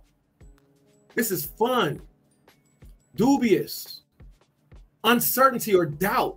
It can be doubtful or not trusted. And these Negroes ran with it. But let me do better than Elder Nate and every other elder from IUIC, which they should have said, no, we're not doing that. But instead they said, hey, y'all, we're right and everybody else is wrong because they not wearing our clothes. They're not with us. IUIC is wrong as the day is long. Watch this. Jacinius Hebrew lexicon. And you know that they had to know this. They used to call Elder Nate Elder Gad back in IUIC. Elder Gad had to know this. All of that so-called bishops and deacons, none of them niggas read this? Not one. Look at this. This is called the Jacinius Hebrew lexicon. It says, according to Isabar Ali, concerning whom, see preference, smaller Hebrew, is the first day of full moon, he shows us, first day of full moon, also the whole time of the full moon. So let me help explain. Full moon and new moon are similar, but they're not the same. I'll get back to that. It's often used by, Bar Ephraim of Cyrus, The etymology is not clear to me, for it is not satisfactory to say that it is so called, the whole moon being covered with light. Now look at this. It has the words in Hebrew. I said, look at this, because I was burping. It has the word kasa'a and kasah. Verbs of covering are often applied in the sense of hiding, and covering over, but never, look at this, but never, as far as I know, of that of giving light. But never, as far as I know, of that to that of giving light. But never, as far as I know, to that of giving light. To that of giving light. IUIC was wrong as the day was long whenever they came with the word kasa'a instead of coming with kasah. Now, the problem with this is you have so many people that read our language that somebody should have been able to break it down. Look at what it says.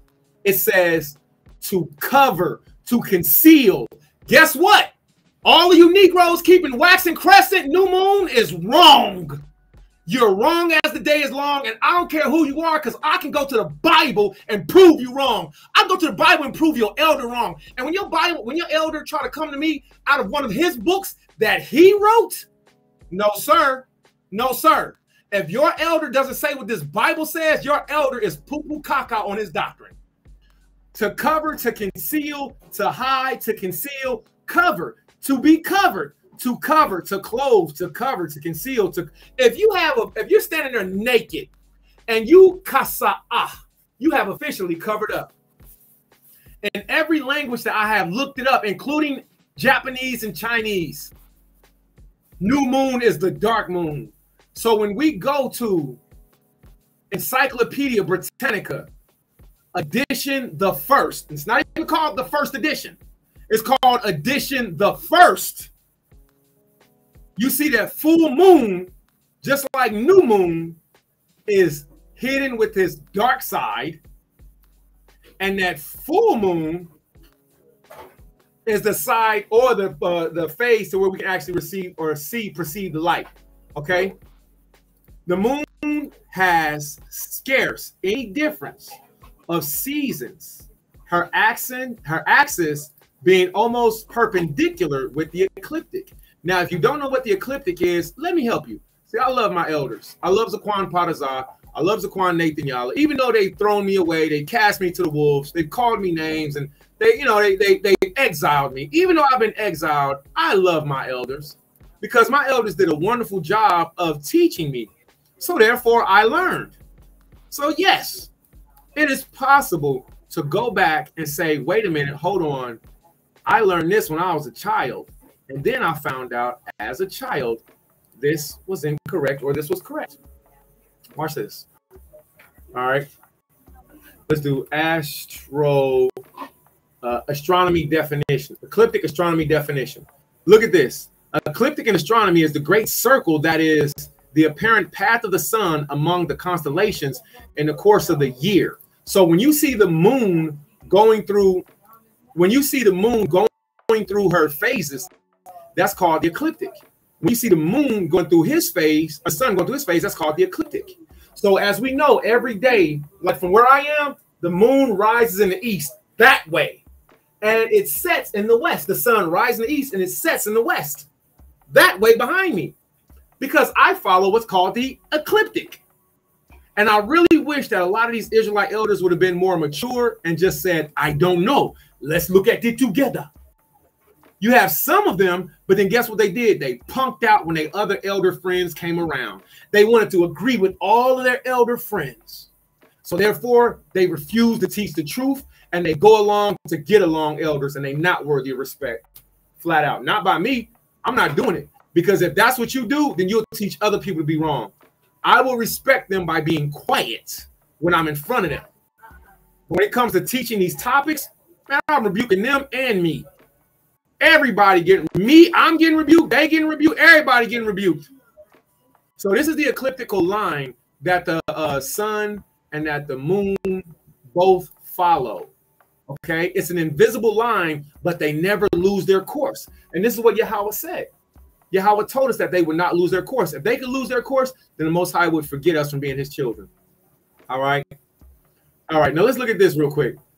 Our earth is a moon. Excuse me. Our earth is a moon to the moon. You get it?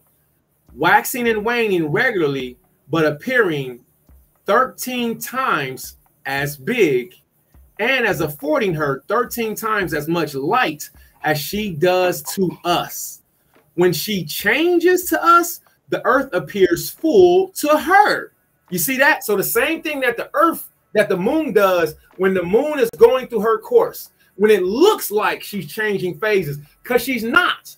The moon is actually not changing phases. All that's happening is that the moon is going around the earth, and in the process of her going around the earth, the sun from the light from the sun is being obscured. And your big head elder didn't teach you this, but he want to try to teach you when new moon is. This Negro got you on the 15th day all the way around the world wrong. And when you come with waxing crescent, guess what? You're 2 to 3 days wrong. I don't care if it's my brother, and I don't care if it's my elder. If you're wrong, you're wrong. Flat out. So new moon, according to the Hebrews, according to the Bible, is not when the moon is full.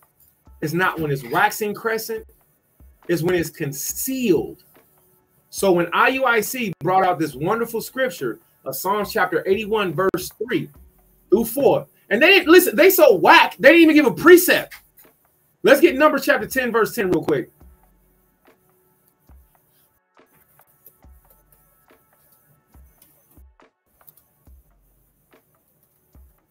All right, let's let the word of Yahweh come to the ears of the people. Why? Because yesterday was a Shabbat. Everybody had a chance to teach and speak. I didn't step on nobody's toes. A bunch of people did classes and all that. Some people did, some people didn't. You feel me? What I did was I rested. I stayed back. I rested. I held back. I held my peace. I was requested to teach, and I respectfully turned it down. Why? Because Yasha Allah as a whole, as a nation, we got to do this together.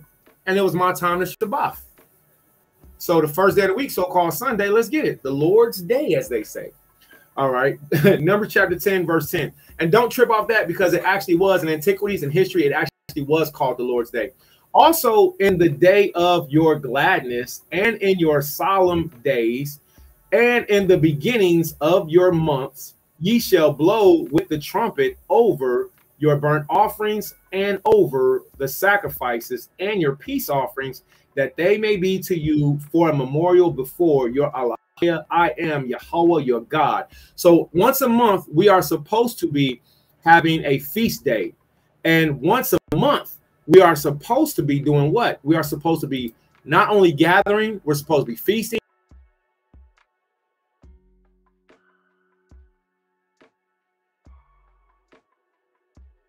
All right, everybody in Yasha, brother, Maharka right now. My shofar is with Maharka. All right, so he's holding it down. That's my spiritual shotgun. All right, that's my bibbity bap bap, the bibbity bow. All right, so everybody should have their own shofar.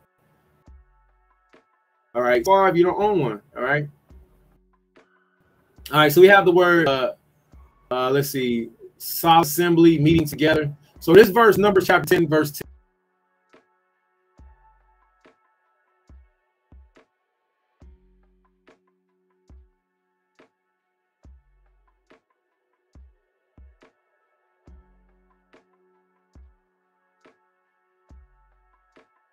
Blow the trumpet at new moon, but these Negroes are blowing it way far away across at the wrong dang on blessed moon phase. All right, so I don't want to stay on this too long. None of these scriptures, I know these scriptures, none of these scriptures are precepts with Psalms chapter 81 pertaining to the moon's lunar phase, unless I haven't seen it in Hebrew yet. So, you know, with that being said, again, you know, IUIC did an excellent job of deceiving the people. Okay, deceiving the people with the full moon and trying to teach people that it is actually new moon. It is not. All right, it is not. All right, 15 days. Or hey, let me real quick, man, real quick, just so quick. This would be so quick. You know, I'm gonna try something. Let me try something. How many days from full moon to, wait, let's do it like this. What is the difference between interlunium and plenilunium?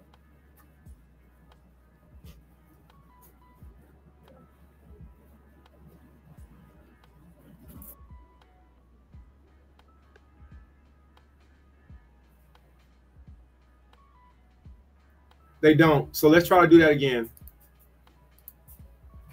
What is the difference between interlunium and plenilunium? No, I didn't say platinum. I didn't say platinum. Oh my goodness, this is ridiculous. All right, let me see. Because apparently this doesn't work as well as I thought it would. Oh man, I'm not doing this. I'm gonna go ahead and call it. Bing sucks for me right now. All right, here, let's do this. What is the interlunium moon phase?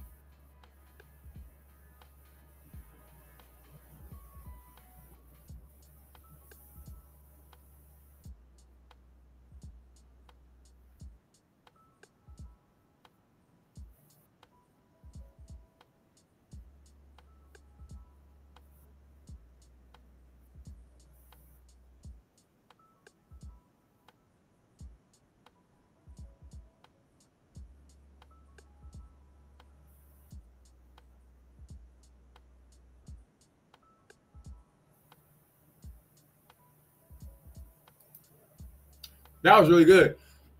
So ask a Gentile, all right? Ask a Gentile servant, see what you get. Now that was interlunium. Let's do one more. I'm gonna see if this works. What is plenilunium lunar phase? Hold on. Plenilunium. What is plenilunium lunar phase?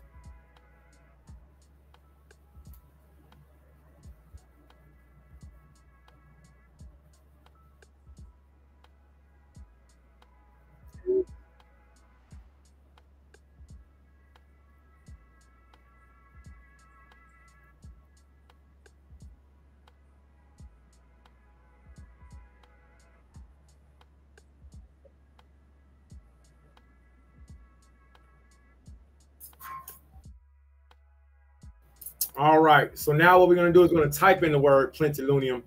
All right. And who, all right, is, all right, let me see. Plenilunium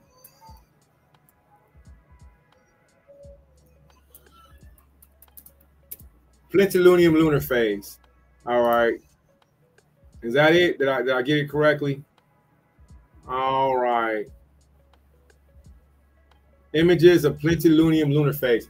Now watch this. When you can go to other languages and the whole world, and IUIC, they so arrogant, man, that they'll be like, well, we right and everybody else is wrong.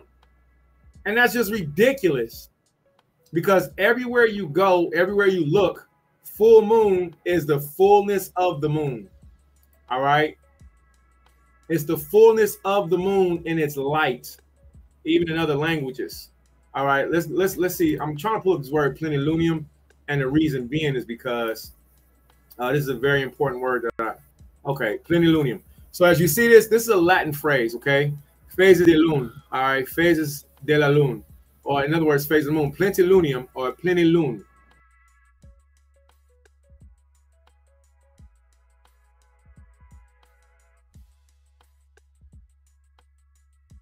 The sun, and the sun is shooting this. So we have Nove Lune. All right. Now, new moon has a lot of different names. So what I did was, there was my biological brother, man. He hated on me. My biological brother hated on me. I have no problem saying that. Major hater. All right. The Negro said to me, the only reason I think it's new moon is because white people said so, and I don't think like the people of the East. Shame on him for defiling and disrespecting his little brother like that, for thinking that I'm a doo-doo foo-foo head. That I don't know how to read and study for myself. The Most High used me to bring this brother into the truth, and then the brother tried to trump me. No pun intended. Instead of just being, I'm your older brother, so you still don't know as much as me. The Most High gives this information. If I want to know about lying and deceiving people, I'll ask him. But as far as this, you can come and check with me.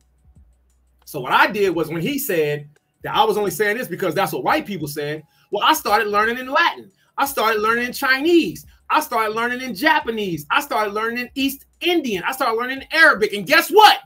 Every language in the world proves that the full moon is when it's light. And every language that I've seen proves that new moon is when there's no light. So I don't know what these Negroes be talking about. I don't know what they even be teaching or studying. So if I can go back in Latin, if I can go back, remember, no high school diploma, no GED. My school career stopped at the 8th grade, all right? At the 8th grade. And Yahweh gave the information to know more, right? So when we're looking up plenilunium, all right, I was saying it incorrectly. It's plenilunium. Plenilunium means plenty of light. So all you do is you go back and just reverse engineer. All right, I don't want to stay on this subject too long. I do want to save this though, because this is a really good image. I'm gonna save this. I'm gonna put this on my desktop. That's a really good image that needs to be used for later. All right, desktop. Let's go ahead and say that right there. All right, that's real good. That's real good. Okay. So if anybody would like that information, yo, take it, use it. Don't just look up the English. Look up the Hebrew. Look up the Latin. Look up the Greek. What was new moon in Latin? Hold on, let's ask this. What is new moon in Chinese?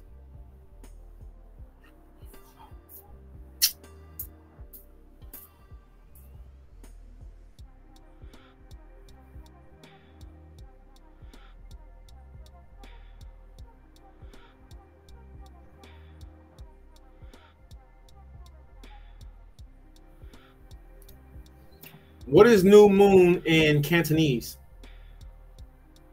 I didn't say that.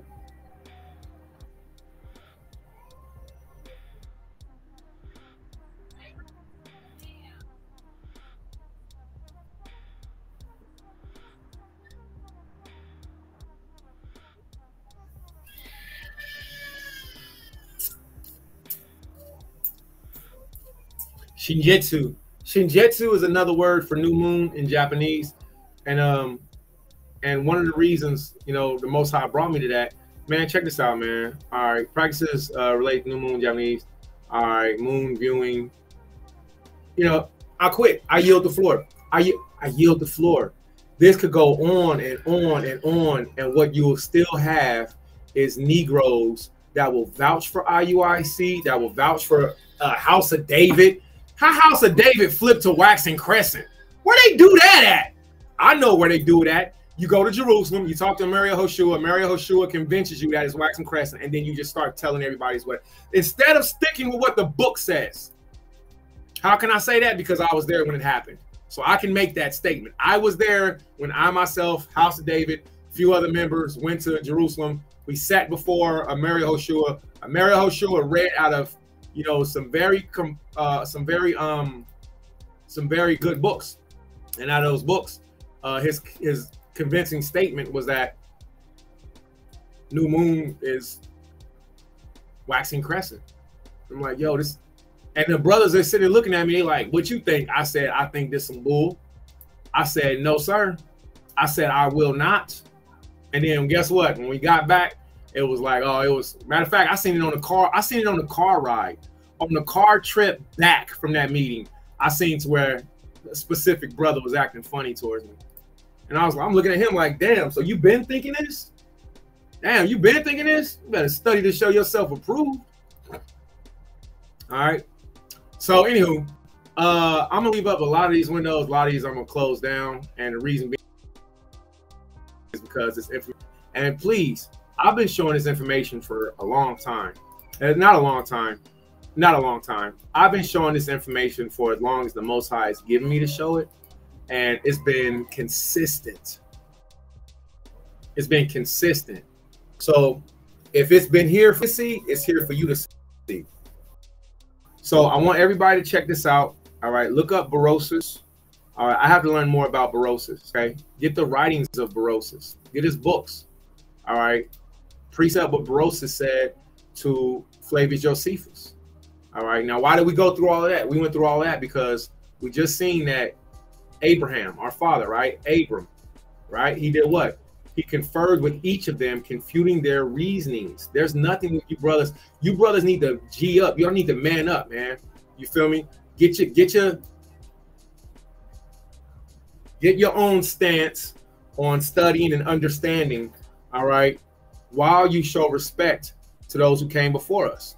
So Abraham conferred with each of them, and confuting the reasons, they made use, every one for their own practices, demonstrated that such reasonings were vain and void of truth, whereupon he was admired in those conferences as a very wise man, one of great sagacity. When he discoursed on any subject he overtook, and not only in understanding, but in persuading other men also to assent to him. He communicated to them what? Let's get back to this. Arithmetic. This is what Abraham taught the Egyptians 1 + 1. Abraham taught the Egyptians 2 × 4 = 3. I guess, whatever. I don't know. 2 × 4 × 3. I should have said 2 × 4 × 3. I should have said 2 × 4 × 3. But I should have said 2 × 4 × 3. All right. So the reality of it was that Abraham taught the Egyptians arithmetic. When you go to, again, this right here, one of my favorite books. When you go to this, one of my favorite books. This book, its focus is on arithmetic and astronomy. You see that? So how can you go wrong? You see that? Astronomy. But be careful, Yasha'Allah, because whether it's your brother or whether it's your sister, so-called brother, whether it's your so-called sister, whether it's your so-called father or your so-called mother, you will be called a warlock, you'll be called a witch, you'll be called everything that they can think of, because they just don't like you. You feel me? That's how it is with me. They just don't like me. So, no, they don't like you. I don't like certain things about you. I listen to these men tell me everything that they didn't like about me. And guess what? These Negroes are just some daggone haters. They didn't have nothing they didn't like about me. They just didn't like me. Haters. But it's okay, because the Testament of Gad talks to you about people that will be in your life that will be haters. And these were just my haters. And they did an excellent job. I had some bomb-ass haters, man. I need to give them Negroes an award after the Day of Atonement or something. Like, hey, man, I just want to give you an award for being the best hater I've ever had in my life, man. And no, there's no going back. There's no coming back. The things that you said, they're there. You feel? I had one brother tell me, don't communicate with him unless there's somebody died in the family. What? We in the truth. We in the truth. You want to tell me don't communicate with you unless somebody died in the family? Okay. So it says he communicated to them arithmetic and delivered to them the science of astronomy. For before Abraham came into Egypt, they were unacquainted with those parts of learning. For that science came from the Chaldeans into Egypt, and from thence to the Greeks also. So I encourage you all, learn astronomy. All right, you can start right here. This book is thebomb.com, and it's one of my favorites. All right, it's one of my favorites. All right. All right. So with that being said, bunch of beautiful information, man. And it's all brought forward.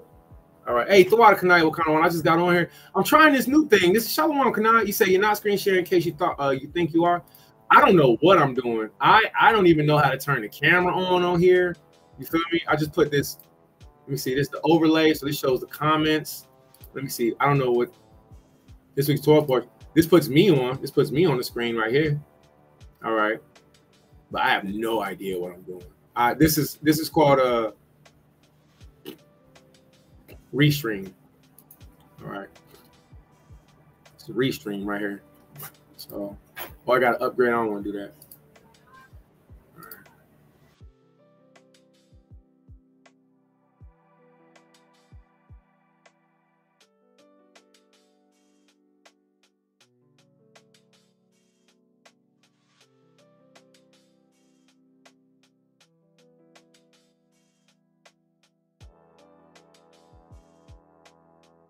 Okay, there we go. The camera's on now. All right. I don't know what I did. Oh, last time I turned the camera on. Okay, that's cool. So we're broadcasting live. We're on an app called Restream. Okay. We're slowly getting things together with the Hebrew House. Excuse me. We're slowly getting things together with the Hebrew House and with the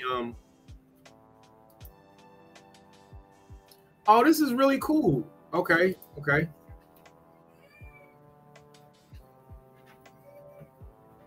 Okay. All right. I don't know if it said we're not screen sharing, huh? I appreciate you. Thought I didn't know that. I smooth thought that we were screen sharing because I was showing a whole bunch of information. I was bringing it out. Bring it out. Bring it out. All right. So we're going to go ahead and apply this one. And I'm going to put this one up for now. See what that does. That one and done. Okay. So that's the Nagayana. That's the music. This is news. Let's change that to news. Uh-oh. In today's news, Kanai Wakanawan said you're not screen sharing in case you think you are. All right. So I changed it to the news heading. All right. Today's news, I figured that's why I said something. Kanai Wakanawan. All right. All right. So with that being said, all right. So I'm very grateful, man. I just need a production team because the information is ridiculous. The information is raw. It's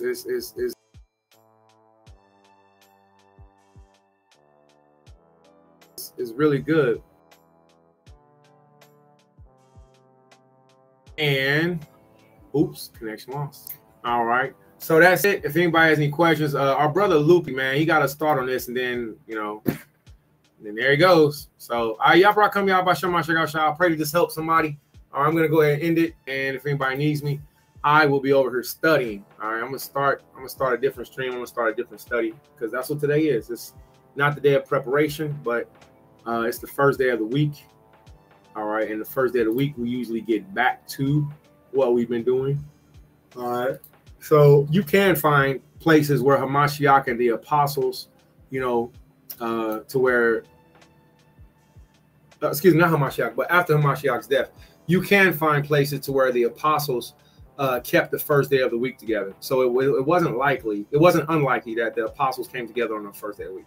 So I think I'm going to use this one whenever I'm just doing straight up reading. I got a lot of stuff I want to read. I got a lot of stuff I want to bring out. You feel me? I just don't know how to do the screen share yet. All right, so anywho, y'all brought coming up. We're gonna go ahead and get up out of here. All right, and I had a great time trying out this new, all right, whatever this is called, this new. Let me see, operation selection not available. Okay, we got picture in picture. Did I figure out the screen share? Uh-oh, don't let me figure it out. Once I figure out this screen share, it is over with. Hold on. Dang it. All right. Well, once I get it figured out, then I'll do it. But there's a lot. Until then, I'm going to stick with the StreamYard. This is pretty cool. But I'm going to stick with the StreamYard. All right. I go to overlay. I go to ticker, show, restream professional video. We're live with restream. All right. That's it for me now. All right. So I pray everybody has some type of good time, that you learned, that you heard something, a lot of information. All right, as always. All right, so then, Yabrakakum.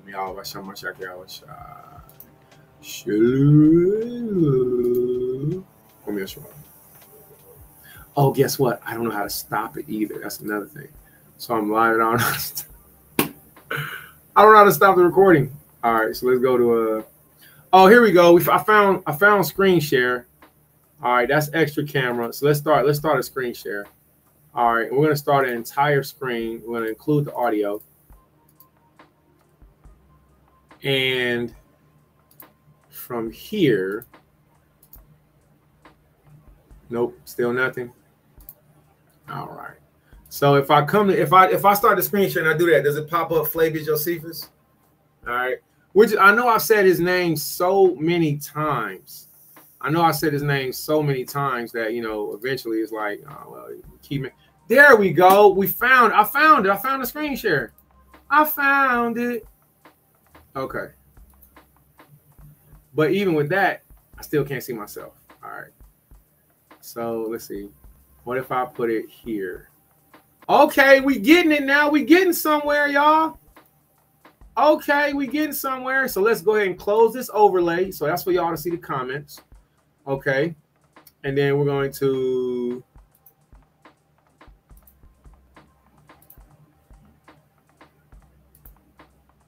this might actually be better than StreamYard to this capacity.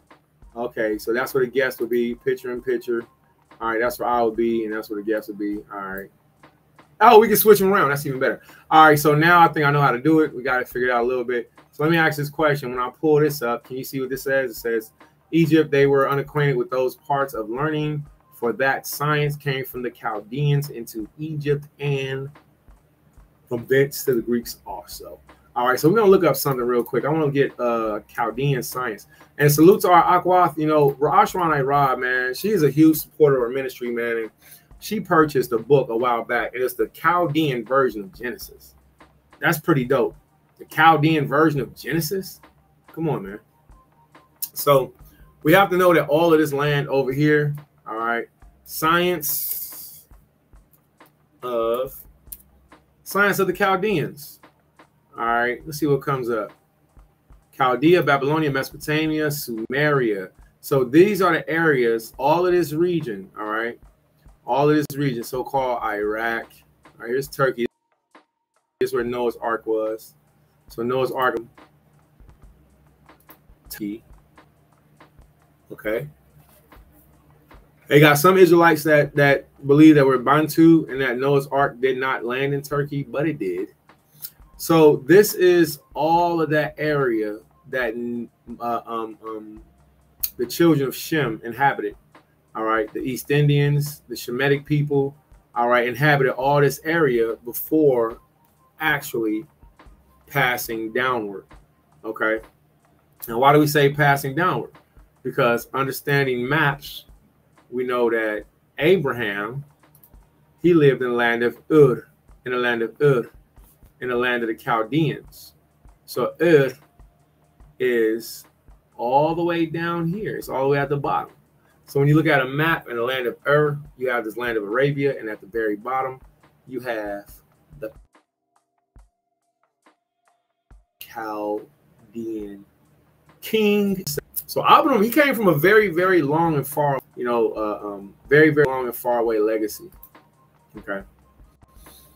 So let me close this real quick. If anybody wants this, I'm going to cut this and we'll figure out how to paste it here for you.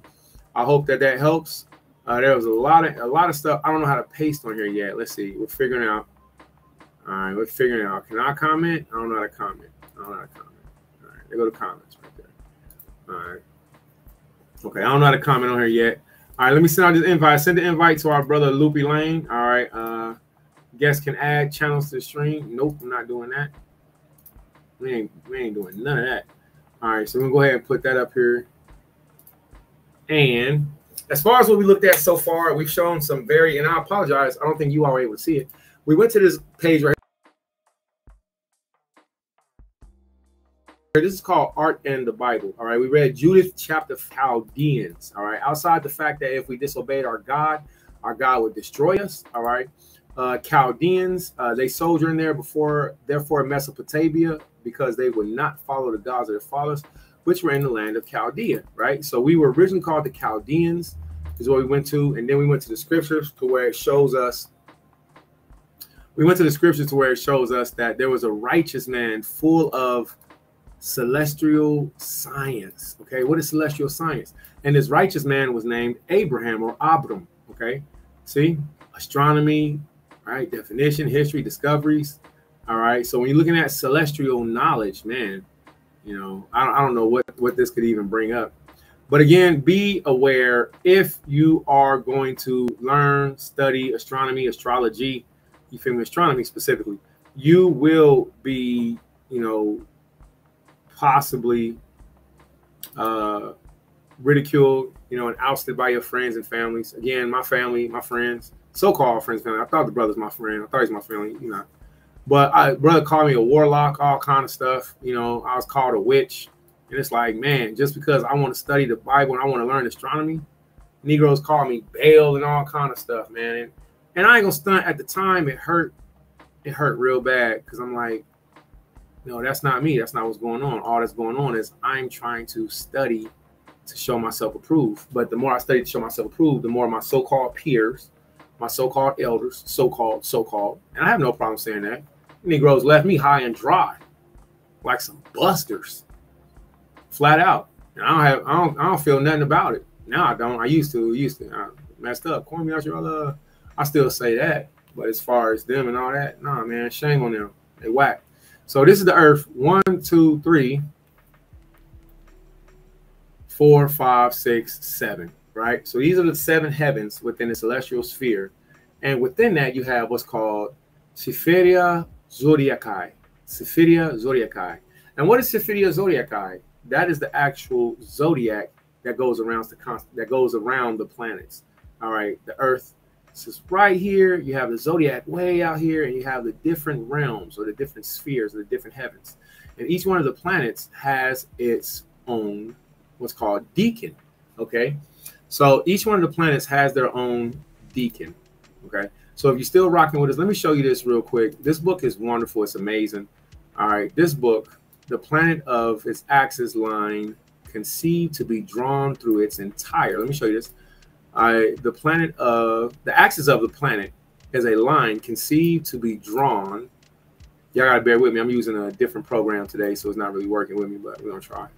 All right, the axis of the planet is a line, right, conceived to be drawn through its center. So right now we should be teaching we should be going outside with the children, looking at the stars, looking at the constellations, looking at the sky. This is what we should be doing. All right. The axis of a planet is a line conceived to be drawn through the center, about which it revolves on a real axis. The extremities of this line, terminating in opposite points of the planet's surface, are called the poles. That which points toward the northern part of the heavens, and it's called the North Pole. And the other pointing downward toward the southern part is called the South Pole. A bowl whirled from one's hand into the open air turns round such a line within itself, whilst it moves forward, and such are the lines we mean when we speak of the axis of the heavenly bodies. So all the things that you learned in school were not wrong. Don't let nobody, and if I could, man, I really want to know how to share this information and share this and post this with y'all, but I just don't know how to just yet. All right. I don't know how to just yet. So with that being said, I'm going to yield the floor. Say, it's been about 2 hours, and that's perfect enough time for me. Call me Asher Allah. I pray some